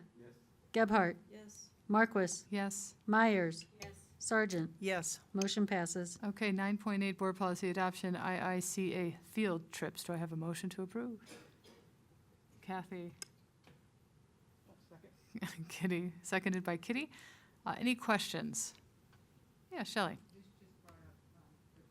Last time about Rocky Flats, and I just wondered how I couldn't remember how we handled that. Is that in a reg, or where is that going to be where we specifically prohibit field trips to Rocky Flats? The regulation that goes with this is on study tonight. Oh, okay. And it's specifically called out in that. Okay, I missed that. Thanks. Okay, any other questions? Great. Laura, could you please call the roll? Benford, Yes. Fuqua, Yes. Garcia. Gebhardt, Yes. Marquis, Yes. Myers, Yes. Sargent. Yes. Motion passes. 9.9, Board Policy Deletion IICAA, Student Activity Trips. Do I have a motion to approve? Kitty, seconded by Sam. Thank you. So hard to get a second. Any questions about this deletion? No? Okay, Laura, would you please call the roll? Yes. Fuqua, Yes. Garcia. Gebhardt, Yes. Marquis, Yes. Myers, Yes. Sargent. Yes. Motion passes. Okay, moving on next to policy study. These are our next set of policies. And Melissa. So we've got a big packet of policies for study tonight. The first one is the wellness policy, and Ann Cooper is here if there are any questions, but essentially we're clarifying some of our practices. There's a lot of reorganization. I guess that's more in the regulation. But otherwise, there's not any dramatic change to our practice.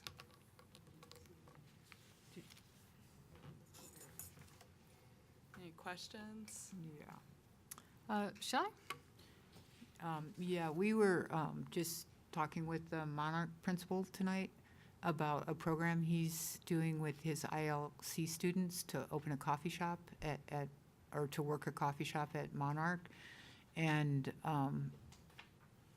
Donna had just noticed that there were several restrictions on the types of food that could be offered in the schools, and we were just wanting to make sure that those restrictions weren't so severe that they would prohibit a school from doing a program like the one that they're trying to do at Monarch. And then I think also Broomfield's thinking about doing it. So we just wanted to check in on that. And so I'll ask Ann to come up to the podium. I can tell you, in work in a previous district, that there has to be certainly some compromise, understanding that the program that you have to support our students, we think is a really good thing. But there are also rules and regulations that we have to make sure that we're fitting within. So I'll hand it over to Ann. So with the 2010 Healthy Hunger Free Kids Act, the USDA actually implemented, and the final rule just came out a couple days ago, the Smart Snack policies. And the Smart Snack policies actually dictate the amount of fat, sugar, and calories in items that can be sold or actually given to children during the school day. And I've been in contact with both the principal and now another person that's involved with this, and they have the policy in hand. I'm meeting with them on the 17th and the 21st. To go through it, so they are going to have some modification to the types of food they're selling to students, but there's certainly plenty of food out there that they can sell. There has been, though, and this is one of the issues, a board policy in place since well before I came. I think it's been in place since 2006 that prohibits caffeine. And so literally, I think, if they're gonna follow the policy, they can't serve caffeine, they're gonna have to serve decaf. To actually exacerbate what this problem could entail with making sure they are compliant is every 3 years, the school district gets audited by the USDA and the CDE, and that audit for us is in March, and they audit every bit of food and beverage served in schools from midnight the night before till a half an hour after the end of the school day. And that's all under USDA and CDE guidelines. Thanks, Ann.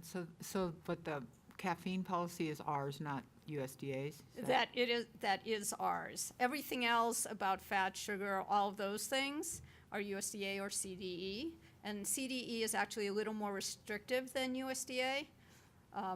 But the caffeine is ours, and it's been on the books since 2006. And so I saw that there was some relief given by the federal government on these food restrictions, but I didn't look at the details of it. Yeah, so that's specific to not having to have 100% whole grain, And you can now serve 1% chocolate milk instead of no fat, but we don't serve chocolate milk anyhow. And we already serve all whole grains, so that really doesn't affect us. And the salt guidelines have changed slightly. But none of those actually impact the Smart Snack guidelines. That's under NSLP, the National School Lunch Program. So, well, I'm glad you're talking with Monarch and whoever else wants to Yeah, start and a we'll program. totally figure it out. It sounds like, I haven't seen the program yet. It sounds really great. I'm very excited to support them on it. We'll figure it out. They might have to make some slight modifications, but my department's there 100% to support them, and it's going to work itself out. And do you have any feelings about our policy on no caffeine? I think it's actually the correct policy. There's been a tremendous amount of research that shows that young growing brains should not consume a tremendous amount of caffeine. And as a school district, I don't think that we need to be giving the kids just another way to get it. So I actually support that policy. Okay, thank you. It's not like there's a lack of caffeine in the world. Done. I just want to make sure that I follow what Shelley said after talking to Neil and Ginger tonight. Even at Broomfield, the catering department, in conjunction with them, they sell different items on different days to schools in conjunction with the ILC department. And I do think it's wonderful that Ozo partnered with Broomfield to develop this for Monarch. Monarch. Ozo Coffee partnered with Monarch to have this up and running. But I think as Neil said tonight, those kiddos are walking in with and I get it when you say we don't need to give them more ways to get their caffeine. They're coming in with their Starbucks and everything else. I just don't want this shut down because somebody would refer to policy and say that it's really hard to have a coffee shop without caffeine. And I know you can get decaf and you can get teas, but they're doing hot chocolate, so I just... So they are going to have to follow our policies. The board could decide to change the policy, but they have to follow our policies because with the USDA and the CDE coming in, if any part of our operations, including these classes, are found out of compliance, the district will get fined. And it's the general fund that's going to get fined, not food service department. So even though I end up being sort of the arbiter of this because it's under the USDA, they will come in, and we have been fined in the past. And just to wrap this up, I'm confident that we're going to be able to work with this school and work through this. And I have full confidence in Ann and the school at Monarch, because what they're trying to do is the right thing for kids, which I support. But also, we totally do too. Absolutely. So. And I'll just make a comment too, that kids are rarely drinking a black coffee. They tend to have a ton of sugar in them as well. It's more on the Frappuccino type of. So that also isn't allowed under the USDA guidelines. Right, and that was the other thing I would just bring up, that we're all just conscientious that that there's this sugar element to these coffee drinks. So we're not just talking about caffeine. Which they have the shots, as he explained tonight. Sorry? They have the syrup shots. Yeah, so, I don't know how far down this road you want to go, but under the Smart Stack guidelines, there's calorie limits, and the calorie limit on a drink is 66 calories. So those shots may not actually make it. So we'll have to look at them. Okay. I have a couple questions, and it's on the reg, so I don't know. I know we try not to get too deep into the regulation, but one is that, and my question is broad, but when we think about the parts that talk about having gardens, that they need to be integrated in the academic curriculum, and it does say whenever possible, that the food should be attractively presented and pleasant. I just want to make sure that, and also that the nutrition education needs to happen in a classroom, or it could happen in a classroom, but there needs to be a curriculum component around nutrition. I want to know how rigid those guidelines are, so that it, just to, in case a parent says, oh, the food wasn't attractive that day. Or Believe me, they tell me when they think it's not. So under the USDA guidelines, just sort of pulling this stuff apart, the USDA supports but does not dictate school gardens. So we have in the regulation that we want to make sure that there's a connection between the garden and the food service department. Many school districts have said that the gardens are over here and food service is over here, and never the twain shall meet. But we actually do education with the gardens in the cafeterias. So we do that connection ourselves. As far as nutrition education, that's actually mandated under the USDA guidelines, that there is nutrition education, but it's broadly allowed by the school district to decide what that is. Okay, and so we're not really required here, we just have to meet that requirement in some form In some or fashion, but and it's we not are as- already doing that because through the curriculum, and Sam could probably talk about this more than I could, but the curriculum already has a health component, and the health component has a nutrition component, and we do that 3 times. So I believe we're already meeting that. Okay, and the reason I ask about the gardens is I feel like they're mostly privately funded, so I worry about that. I don't think we fully cover the cost of maintaining the gardens through our budget. That's true. So I'm a little concerned that we have something in policy that we're maintaining that's dependent largely on PTOs or business partners, So which is great.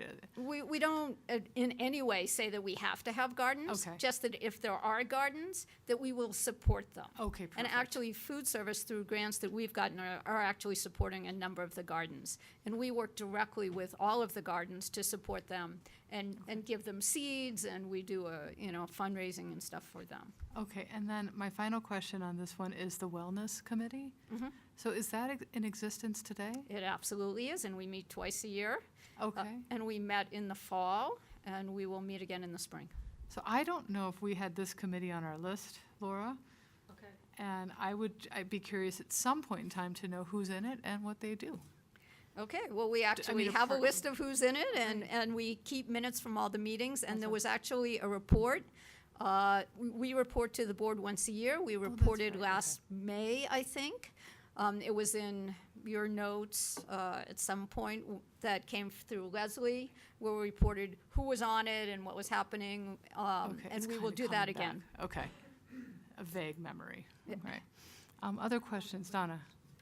So give me a few minutes to think, and I just have a quick question. I'm not trying to be negative about any of this, but what are the restrictions on sugar substitutes? I'm back to the coffee shop and the sugar shots. So and before I came, back to 2006, the district eliminated all non-nutrient sweeteners, and that has been in the district policy since 2006.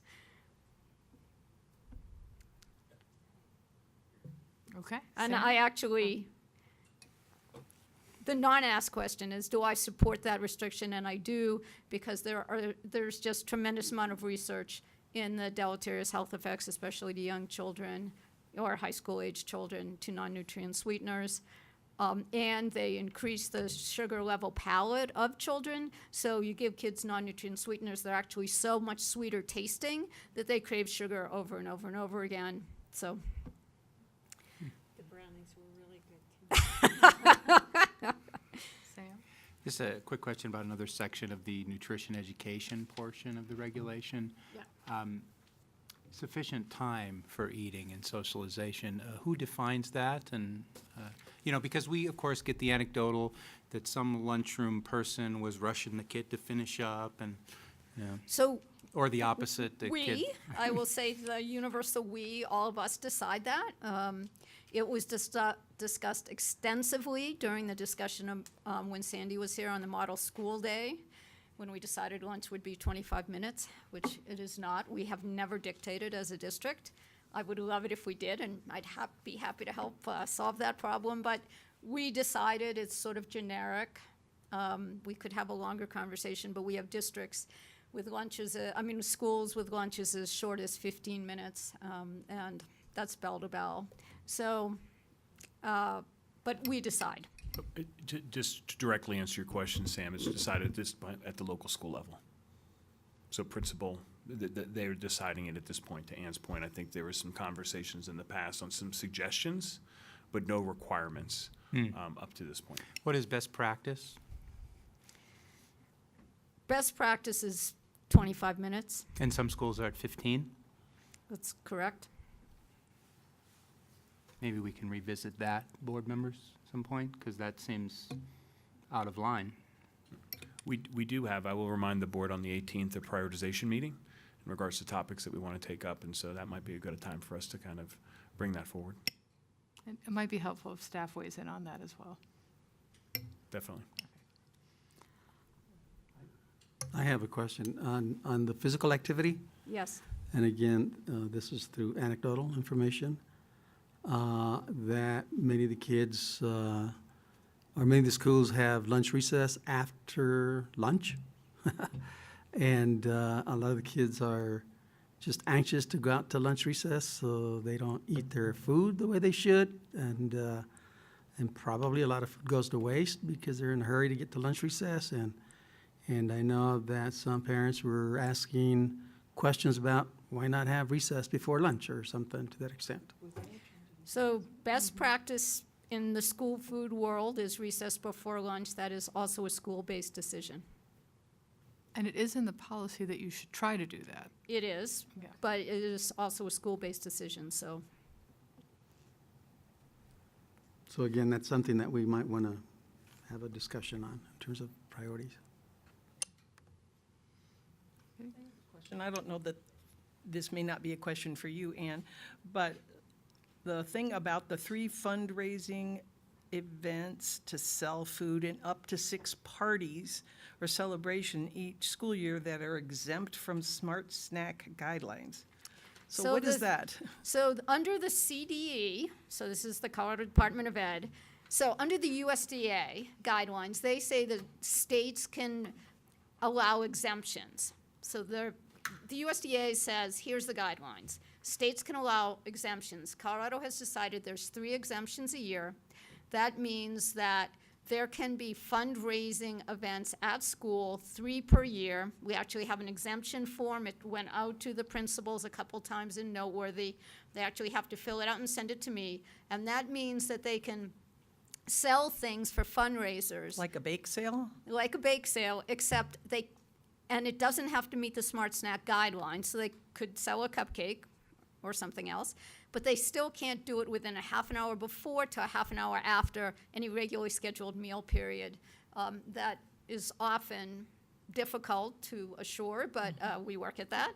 The district, when we first had to, a couple years ago, really implement this policy of no selling stuff, and that includes now the Smart Snack guidelines say parties as well. So we, at that time, the committee decided that we would allow an additional 6 events per school that would help make sure that you could have Halloween and, Valentine's Day and all of that.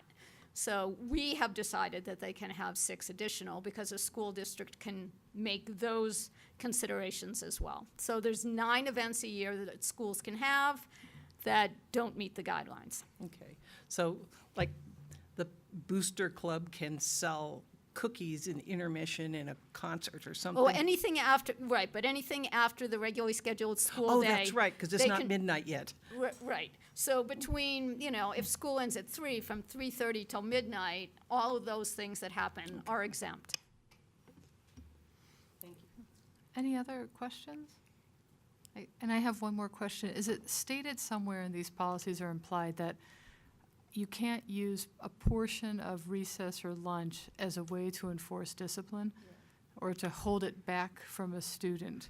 We say in the policy that it's highly recommended that food is not used as a reward or as a punishment, and that's certainly best practice. Other than that, those are school-based decisions. Okay. But I think it did say that in there, not to withhold recess because they haven't turned in an assignment. Right. Right, but we recommend it, and it's best practice, but school-based decision on implementation. Okay. Well, thank you. All right.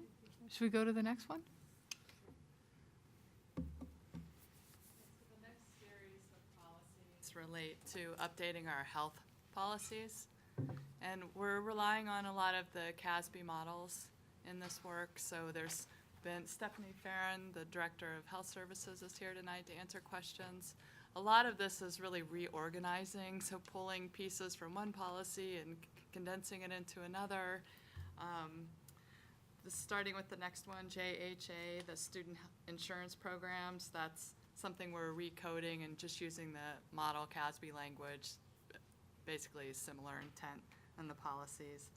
JHC, the student health services policy, we're doing the recoding to align with CASB as well with all of these. JHCC, the communicable and infectious diseases policy, is updated and revised. The administration of medication to students, the next one, JHCD. JLCDA, students with food allergies, that one was more recently updated, so there were a few changes just to get it aligned with CASB.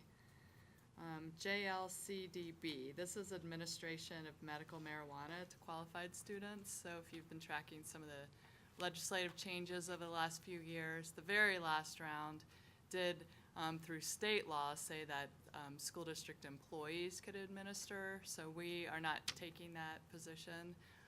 But we are allowing families to administer on campus. So we have a handful of students taking advantage of this now through our own internal process, which is basically track this. We've used the CASB, they have a model kind of part agreement with the family, so everybody's on the same page. But this brings it to the level of board policy. A lot of districts are moving in this direction of having this formalized. There's still a tension with federal law with this, so the way the CASB's drafted the policy is if there is some question that comes directly to us from the federal government, that the policy would basically go away and we'll comply with whatever they tell us to do. The next one, JLCE, first aid and emergency medical care. This is a new policy, but I think it picks up a few things from some of our old policy. Again, that bits and pieces moving around. JLCEA, students with special health care needs. And then EBBA, so this is a prevention of disease policy that's going to sit in the E section.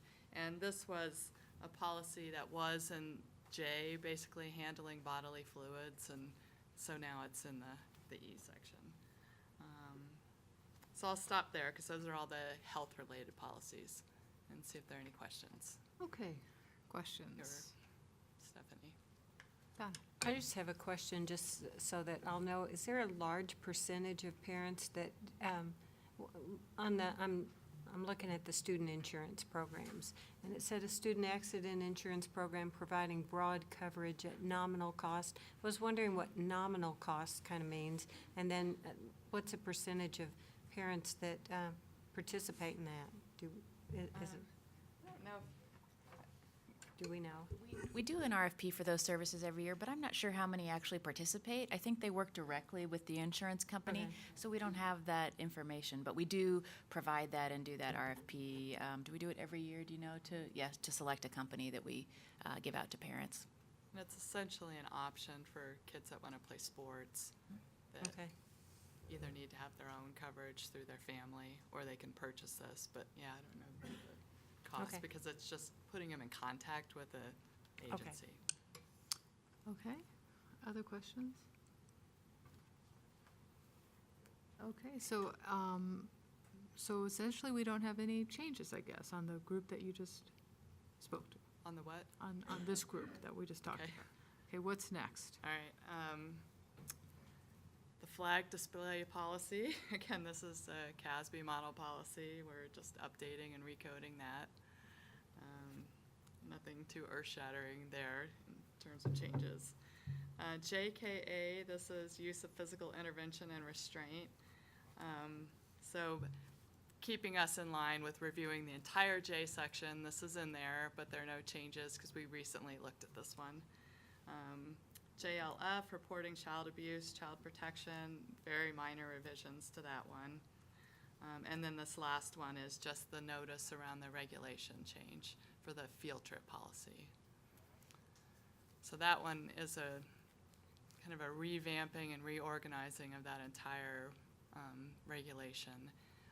And then working with the superintendent's leadership team, they are kind of aligning their practices in terms of how they'll work with the schools on approving field trips and kind of the next layer down in terms of approval. So I know they already had a conversation with the principals today or in the last couple of days about how this is going to work going forward. Okay, questions on this batch? None? So is that it? Okay, so then we'll bring all the policies back for action January 8th. Yep, so if you read these again between now and January 8th and have a question, you can send it to Rob. Yeah. Is that right? Okay.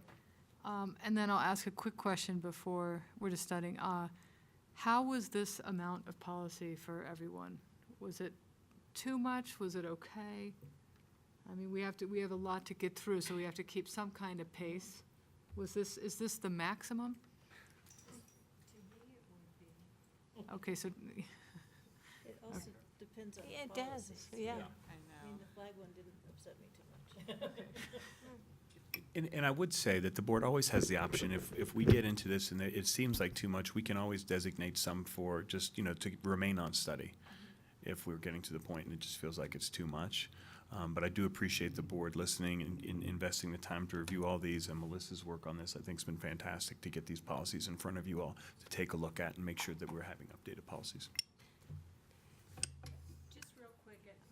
Just real quick, Rob, and I'll send it to you. I was looking at my notes and I didn't make them clear enough, but there was one place where something about the restraint, that it had 5 minutes and one said 20 minutes.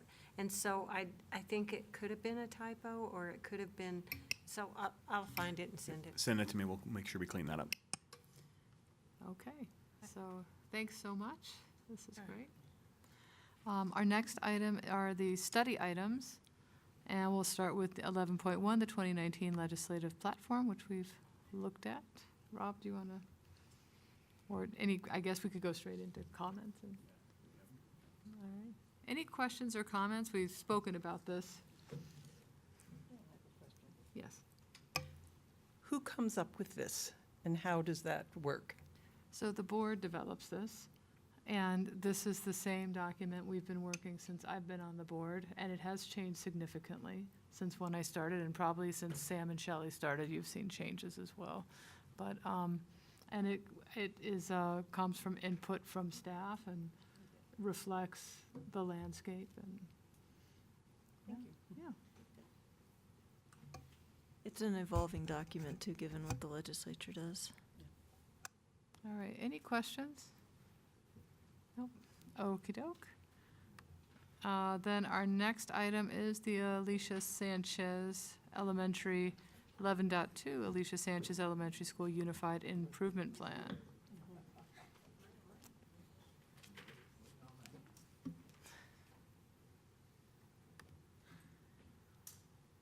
Okay.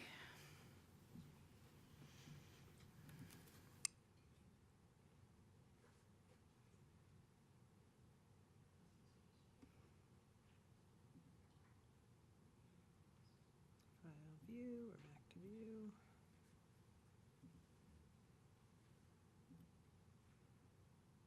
Laura, once again on this one, where is the presentation?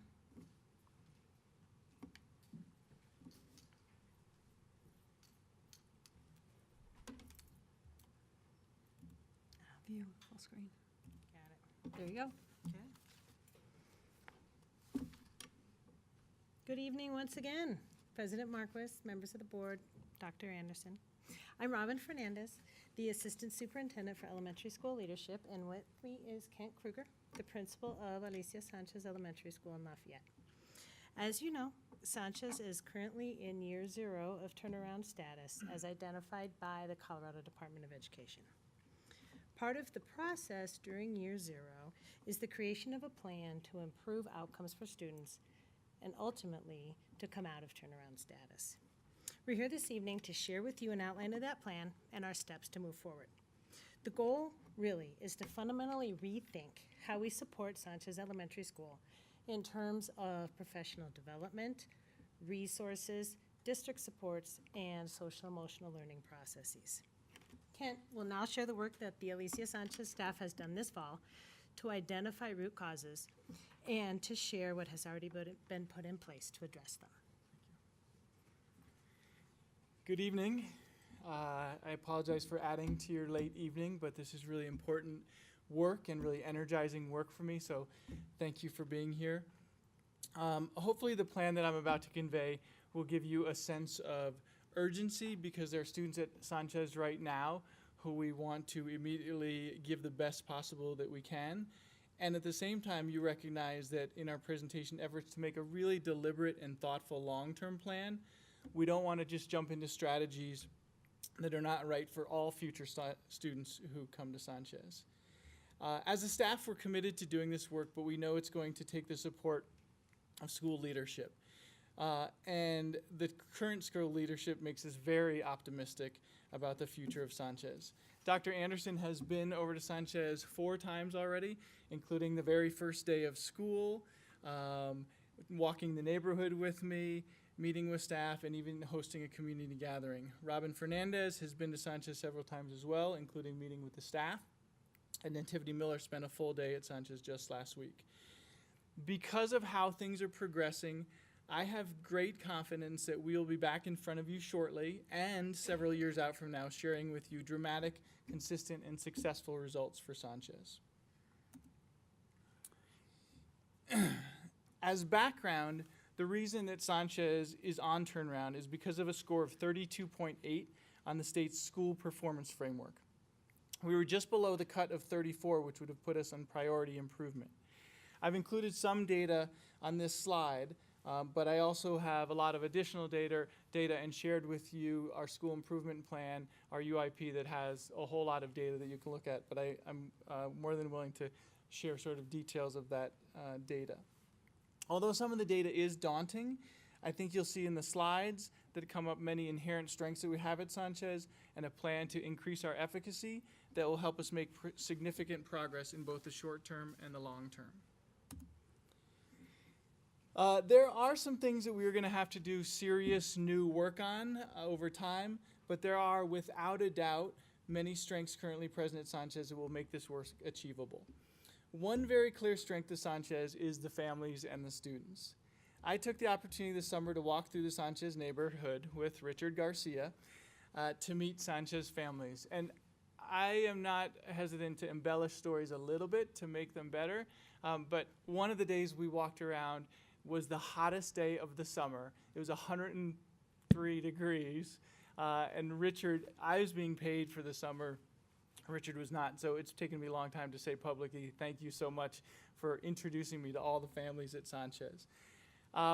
Each family is unique, of course, but there were commonalities with every family we met, and Richard can back me up on this. They welcomed me. It was clear they cared about their children, about education, and they had a deep level of trust and respect for the staff at Sanchez.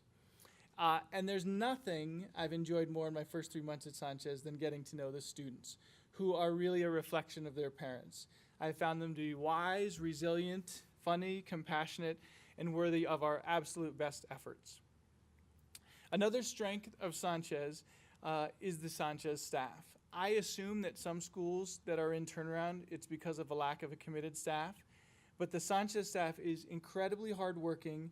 They have a heart for this work, they choose this work, and although they can't make strides without the support of other people in this room and a lot of others, they blame absolutely nobody and instead personalize and take responsibility for how our students are doing. They have told me already this year many times that they are ready and eager for more work and more hard work. Finally, there are a number of systems and practices in place that serve our students well and provide a stable and predictable environment from one classroom to another.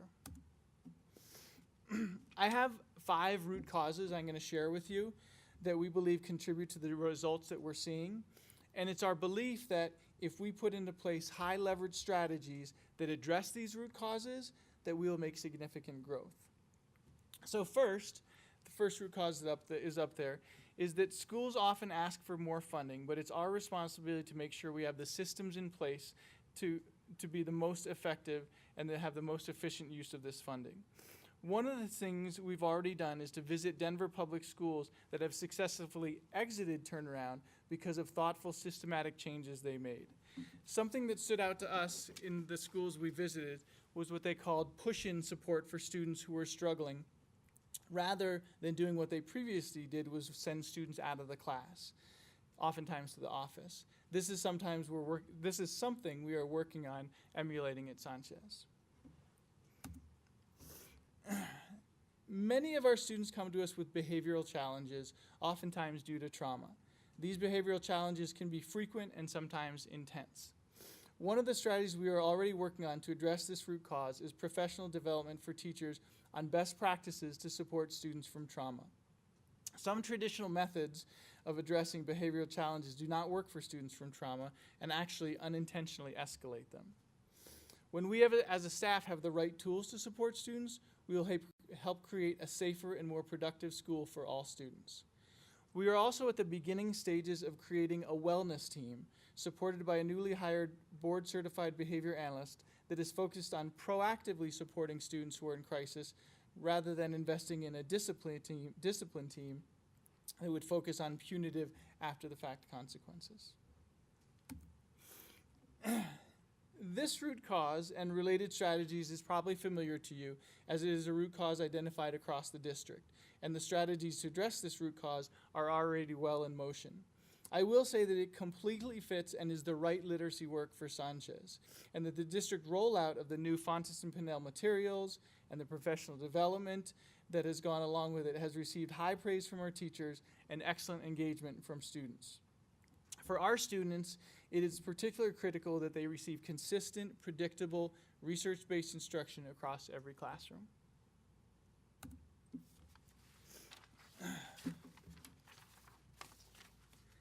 Again, this is a district-wide root cause and one that is essential at Sanchez. We do not want to be surprised by results from the CMAS. Instead, we want to continue to fine-tune our data analysis procedures, including using data cycles and VizLab effectively to monitor growth and make plans within the school year to intervene when students need it.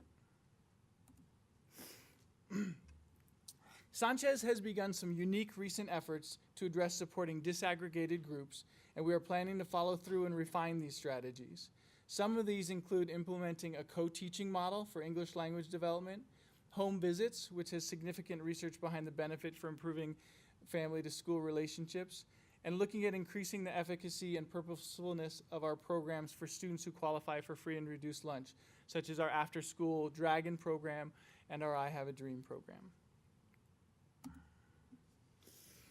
While we are expecting big victories in the months and years ahead, I believe that we have already experienced small wins that give us a sense that we are headed in the right direction. For example, we have seen an increased involvement from Latino families at school events, some of which we attribute to the home visit strategy, as well as thoughtful hiring of a new assistant principal, Becky McKay, who is bilingual. Another thing is that just about every staff member has commented about the improved behavior and safety in the lunchroom, which we attribute partly to the strategy of systematic changes in coverage.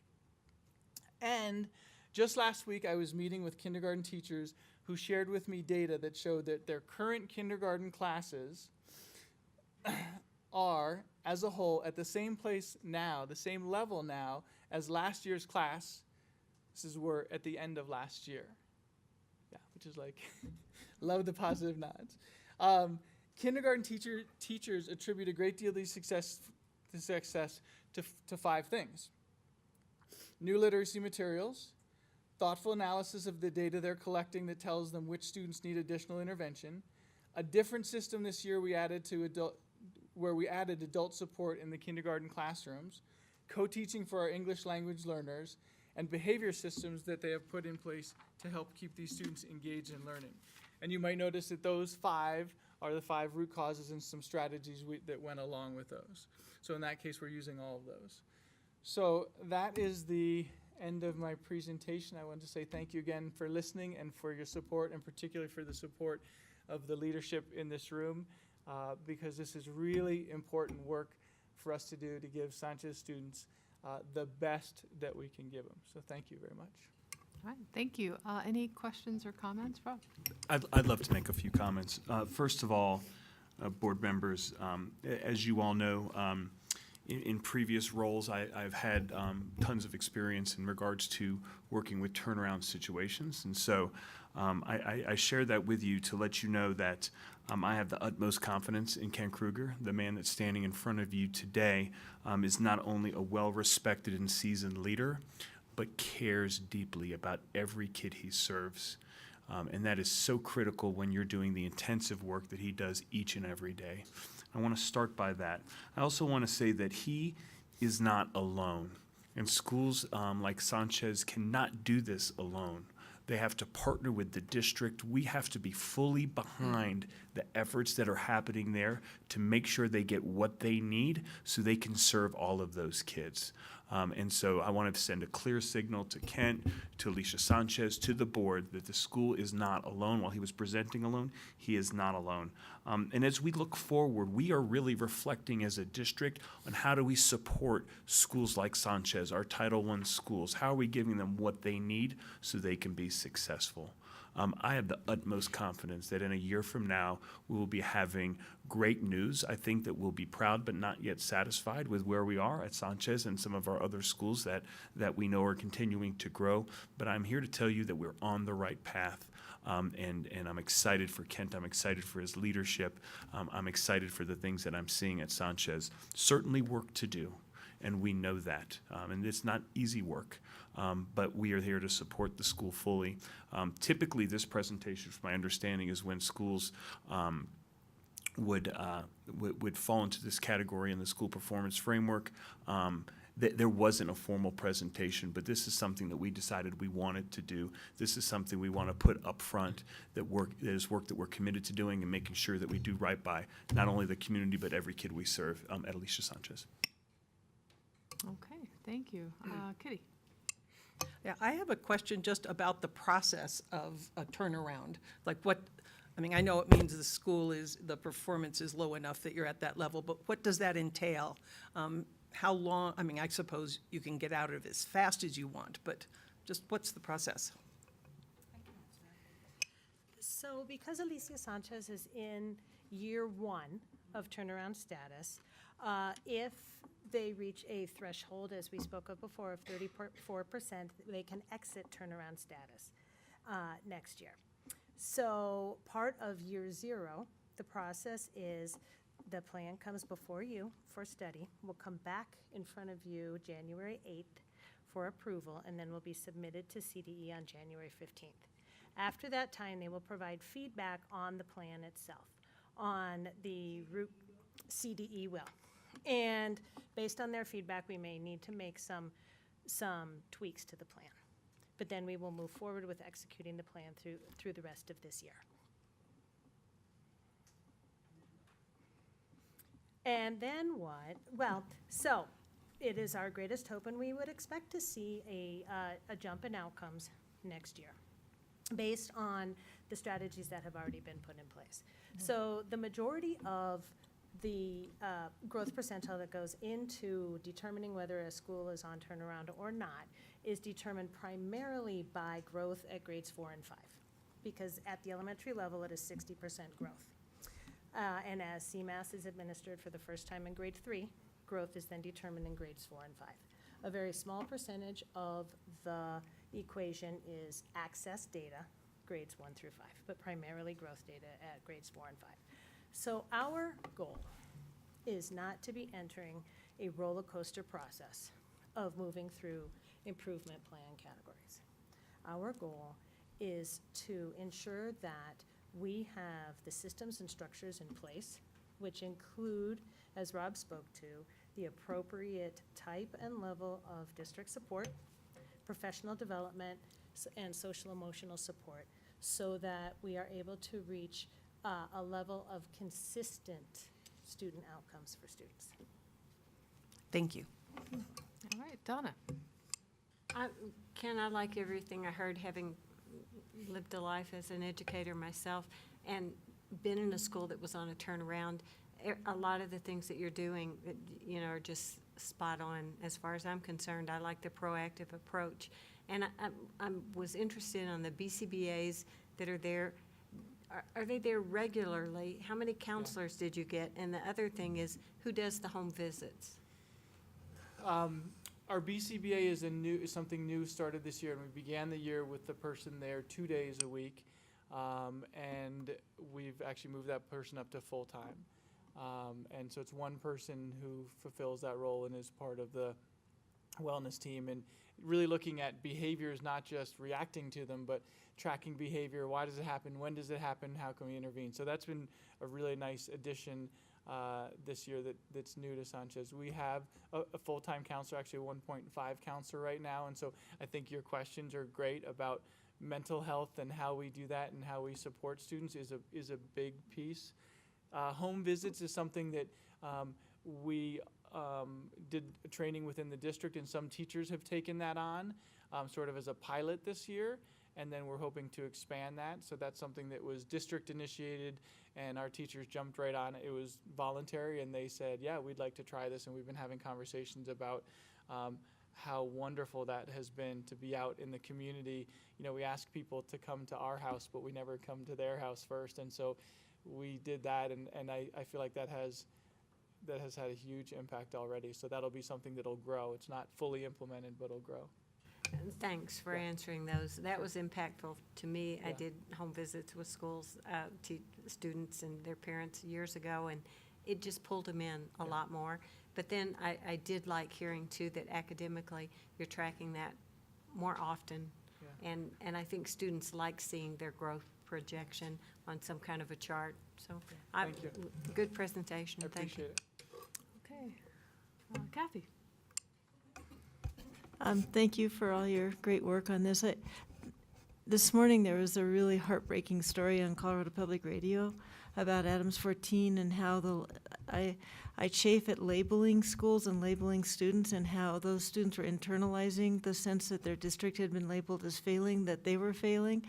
And so I know these are just elementary kids, but I'm just wondering what we're doing to make sure that the sense that they're on the clock isn't somehow being internalized in the culture. It just was something I thought of when I read through this, because that kind of, that it just worries me. I hadn't really thought about it, and I should have, about the Adams 14. I know this is the first year. It hasn't been the roller coaster. I know there's a world of differences, but I just want to make sure that we're making sure that labeling and all of that isn't having some impact on the culture and the families there. So I don't know how to answer that question, but I would share that the approach that we've taken, Kathy, and that I'll always take, is to lead with support. Right, is to not come in with a hammer and start to try to find every single thing that isn't working well. That we're really working to support where the needs are.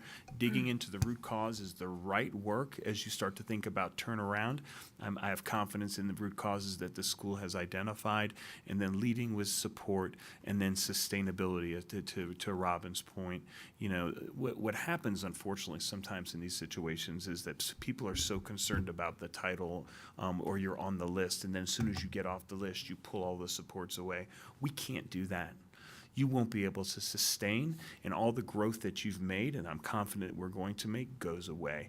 And so hopefully, as we go to the school, as Robin is out at the school, as Nativity, as I'm out there, as Kent, they're feeling support. They're not feeling tons of pressure, because in my experience, that's the right way to do this work.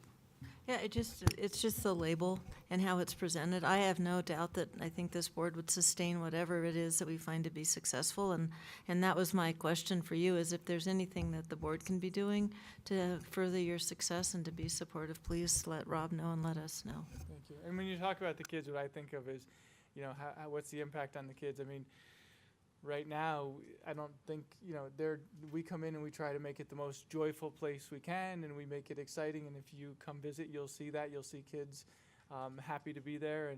And I think it's really important for staff, too, because to not feel that when I said that, I mean, that was probably the most heartfelt thing, is how hard the staff at Sancho's works. And we just want to keep pushing them up and giving them the right support they need to be able to be as effective as possible. And I feel that support from you and from Rob. Rob, what's the turnover in staff look like at Sanchez? Have we had much turnover in staff? I can get you that information.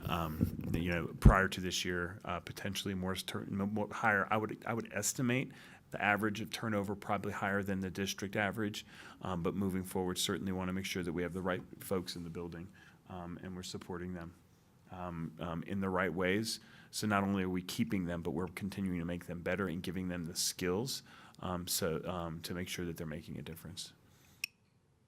All right. Other questions or comments? Shelley? Yeah. Thanks for your presentation. I felt like this UIP was probably one of the best ones that I've ever read in terms of really understanding what some of the problems are. Usually things aren't spelled out quite so honestly or so clearly, so I really appreciated that. I did want to just ask you about the one issue here that you describe as lack of consistent literacy materials across grade levels. And can you say more about what was and what you're going to be doing instead there?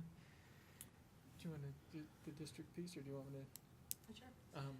So you will hear this both at Sanchez and across the district in the elementary schools, that having consistent literacy materials in every building for every teacher within every building has been life-changing. The ability to collaborate, to work together, both observing each other within teams and across teams, and the ability to collaborate with teachers outside of the school, as well as work closely with the literacy TOSAs that we have in the district, who spend time in schools with whole staffs and with individual teachers and grade level teams, has made all of the difference. It's the focus. It's the understanding of having high quality materials, the ability to implement them with fidelity, and the focus on each component of the literacy cycle. Okay, well, thank you. I'm really asking about the specific literacy materials that we're using there. Like, my understanding is we're using foundations in kindergarten, right? And we're using Fountas and Pinnell in 1 through 3, is that right? Fountas and Pinnell and foundations. Okay, so when I look at this, I don't see those grades broke out, their scores, they're lumped together. And I'm wondering if there's any differentiation between those different programs, if we're seeing better results with foundations than we are with the other program, or if we're able to compare those. And with such low reading scores across the board here, it makes sense to me that we probably should be administering that core phonics diagnostic to make sure that anybody that falls below the cutoff in iReady, we're finding out whether they need structured literacy, if we're really going to try and move that needle in literacy. So I'm just wondering if those are the kinds of things that we're looking at there, or have we seen a difference between K versus 1 through 3 over there? Not yet at this point. I think that may be preliminary yet, but that is, everything that you've mentioned is part of what we will be looking at as we proceed through the year. You know, the baseline that we look at in terms of data with iReady, that is administered at the beginning of the year. Then there is a mid-year. And so part of what we are looking at, both in terms of student growth, but in terms of content need per sub-content within the literacy learning cycle, is what we will be beginning to look at after we see mid-year growth data. So does it make sense to you, though, if someone falls below the iReady score, cutoff score, that maybe they might need an additional intervention, and it could be that they have dyslexic characteristics that need to be identified? It could be. Thank you.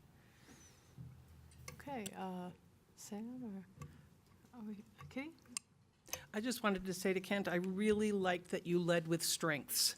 I think that's the exact right approach, and it just reinforces to people that this is what we have that's good, not this is what we lack. So, good for you. Appreciate it. Okay, Richard? Thanks very much, Kent, for the presentation. I think it's great in terms of what you're seeing. As Kitty mentioned, the strength that will support its work. We know that opportunities for kids are probably pretty limited in Lafayette for kids to do things outside of school, and then maybe some opportunities that may not exist inside of school. which I believe is correlated to the achievement gap that we currently see. I just want to say that I don't question your heart. I think you have the greatest heart. I mean, anyone that would voluntarily say, I'm going to leave Bear Creek and go to Sanchez Elementary School, or that's what I want as a school assignment, I think just shows me the character of the individual that you are. And then, taking time to visit the families in the neighborhood, I think was something that you as the principal in the Lafayette area is probably the first one that's ever done that, with the exception of maybe the Centaurus High School folks. So I really want to give you a lot of kudos for that, getting to know the families at Sanchez Elementary School. Actually getting to see how they live, I think is also something that will help improve the things at Sanchez Elementary School. The question that Kathy asked around the turnaround or the turnover rate of staff at Sanchez gets me to start thinking in terms of the current staffing that you have there. And I've been at your school a number of times, and I know that your bilingual staffing is pretty limited, considering the fact that the majority of the kids are probably either emerging bilinguals or Spanish monolinguals, et cetera.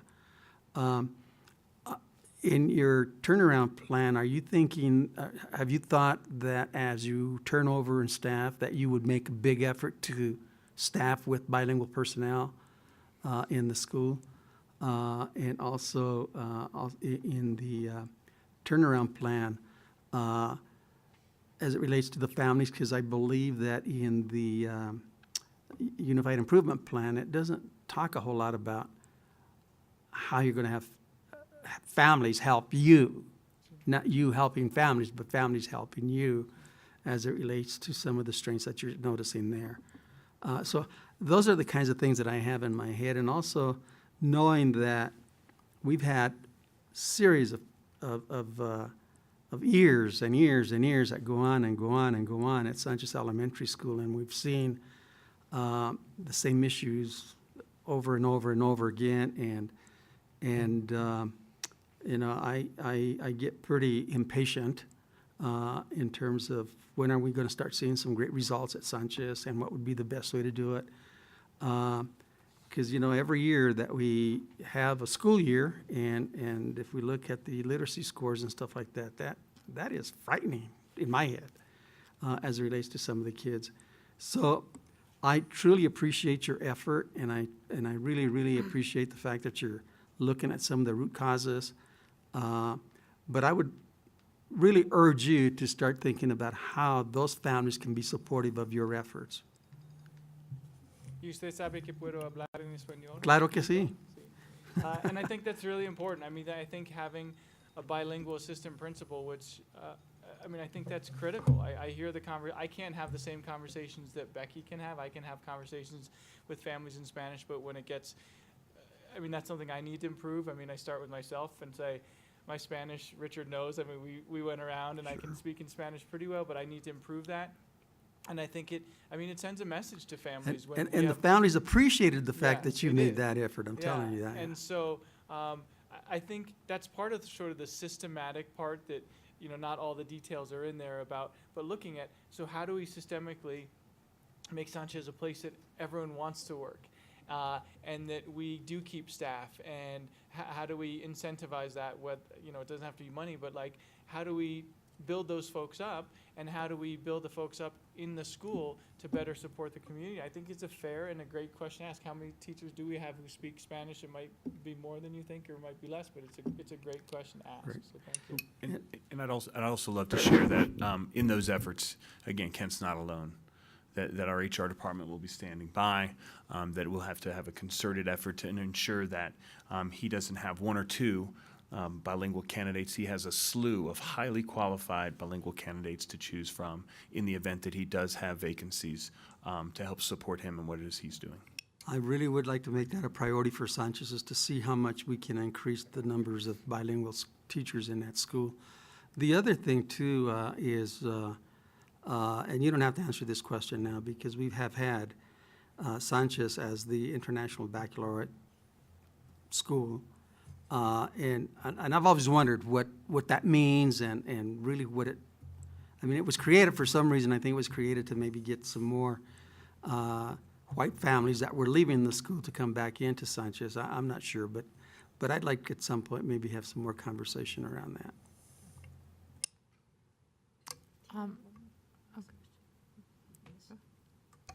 This is a question for you, Rob. I know we've hired a consultant to help us. I'm just curious what the role is of the consultant in all of this.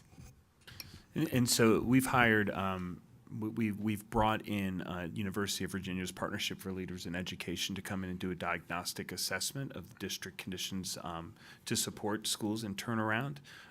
They will be making some recommendations and hopefully getting those back to us within the next couple of weeks. I'll be certain to share with the board, and really will help us guide and direct our work with both Sanchez and Columbine Elementary School as we think about moving into next year.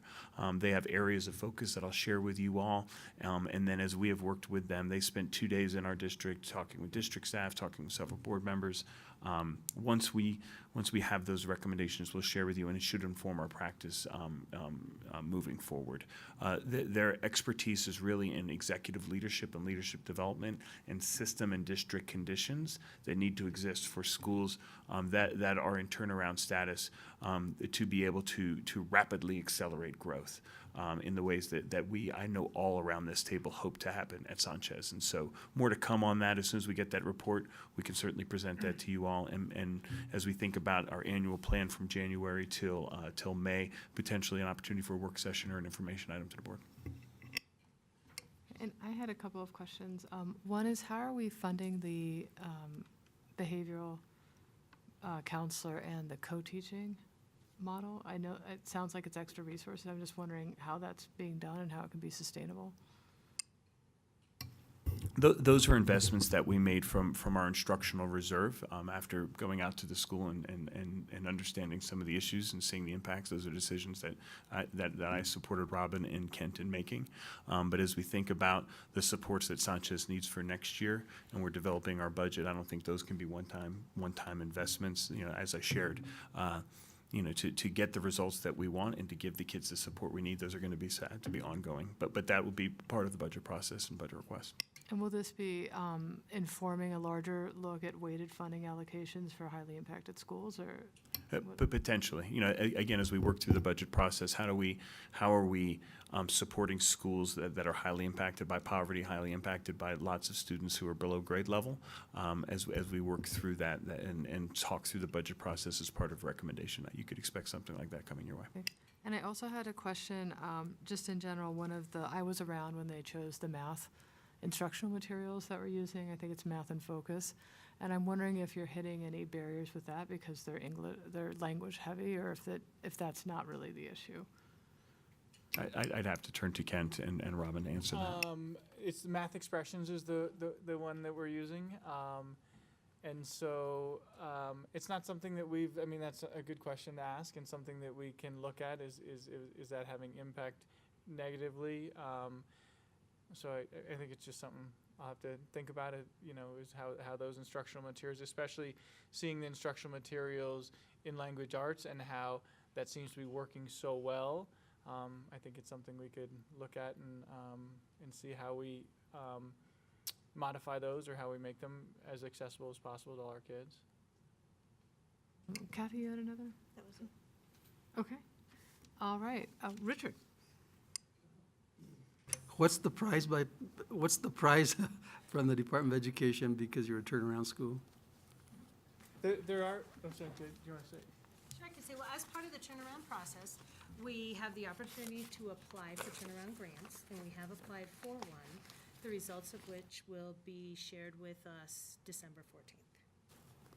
So what's the amount on that? Do you remember in terms of, don't they have set amounts for different schools, different statuses, different levels and stuff like that? When they award grants to districts, they identify the amount. So we are keeping our fingers crossed and anxiously awaiting the announcement on December 14th. Okay, well, this was great. Thank you so much for all your efforts, and we're, of course, all behind you and looking forward to all the improved student outcomes at Sanchez. Okay, so our last item, we're there, is future board agendas. I just wanted to do a quick update about my school boards in the digital age. We had some questions about how we could do quick feedback polling on legislation, and the answer is, can we do it via email? Absolutely not. So, in fact, the way we gathered input on the CASB resolutions was not appropriate. So we need to think about, so one thing we probably need to do is schedule a meeting for the CASB resolutions in advance. And it's not terrible, but it's just not a best practice. And so for the legislation, I think we'll need to call special meetings. We can use our legislative platform, and also, and hopefully we can get ahead of it enough that we'll be able to meet about it. So I just wanted to throw that out there, that we really are quite limited in any kind of online activity. So, and this really came up just because sometimes legislation is done really quickly, and we don't have a scheduled meeting between the discussion about the legislation when it's voted on, and that happens a little bit later on in the year. So we were trying to predict what we might do in those cases. All right, so agenda items. We're meeting with Heather for just some thoughts about priorities on December 18th. Anyone have anything to add this evening? Okay, hearing none, I would like to adjourn the meeting. Thank you.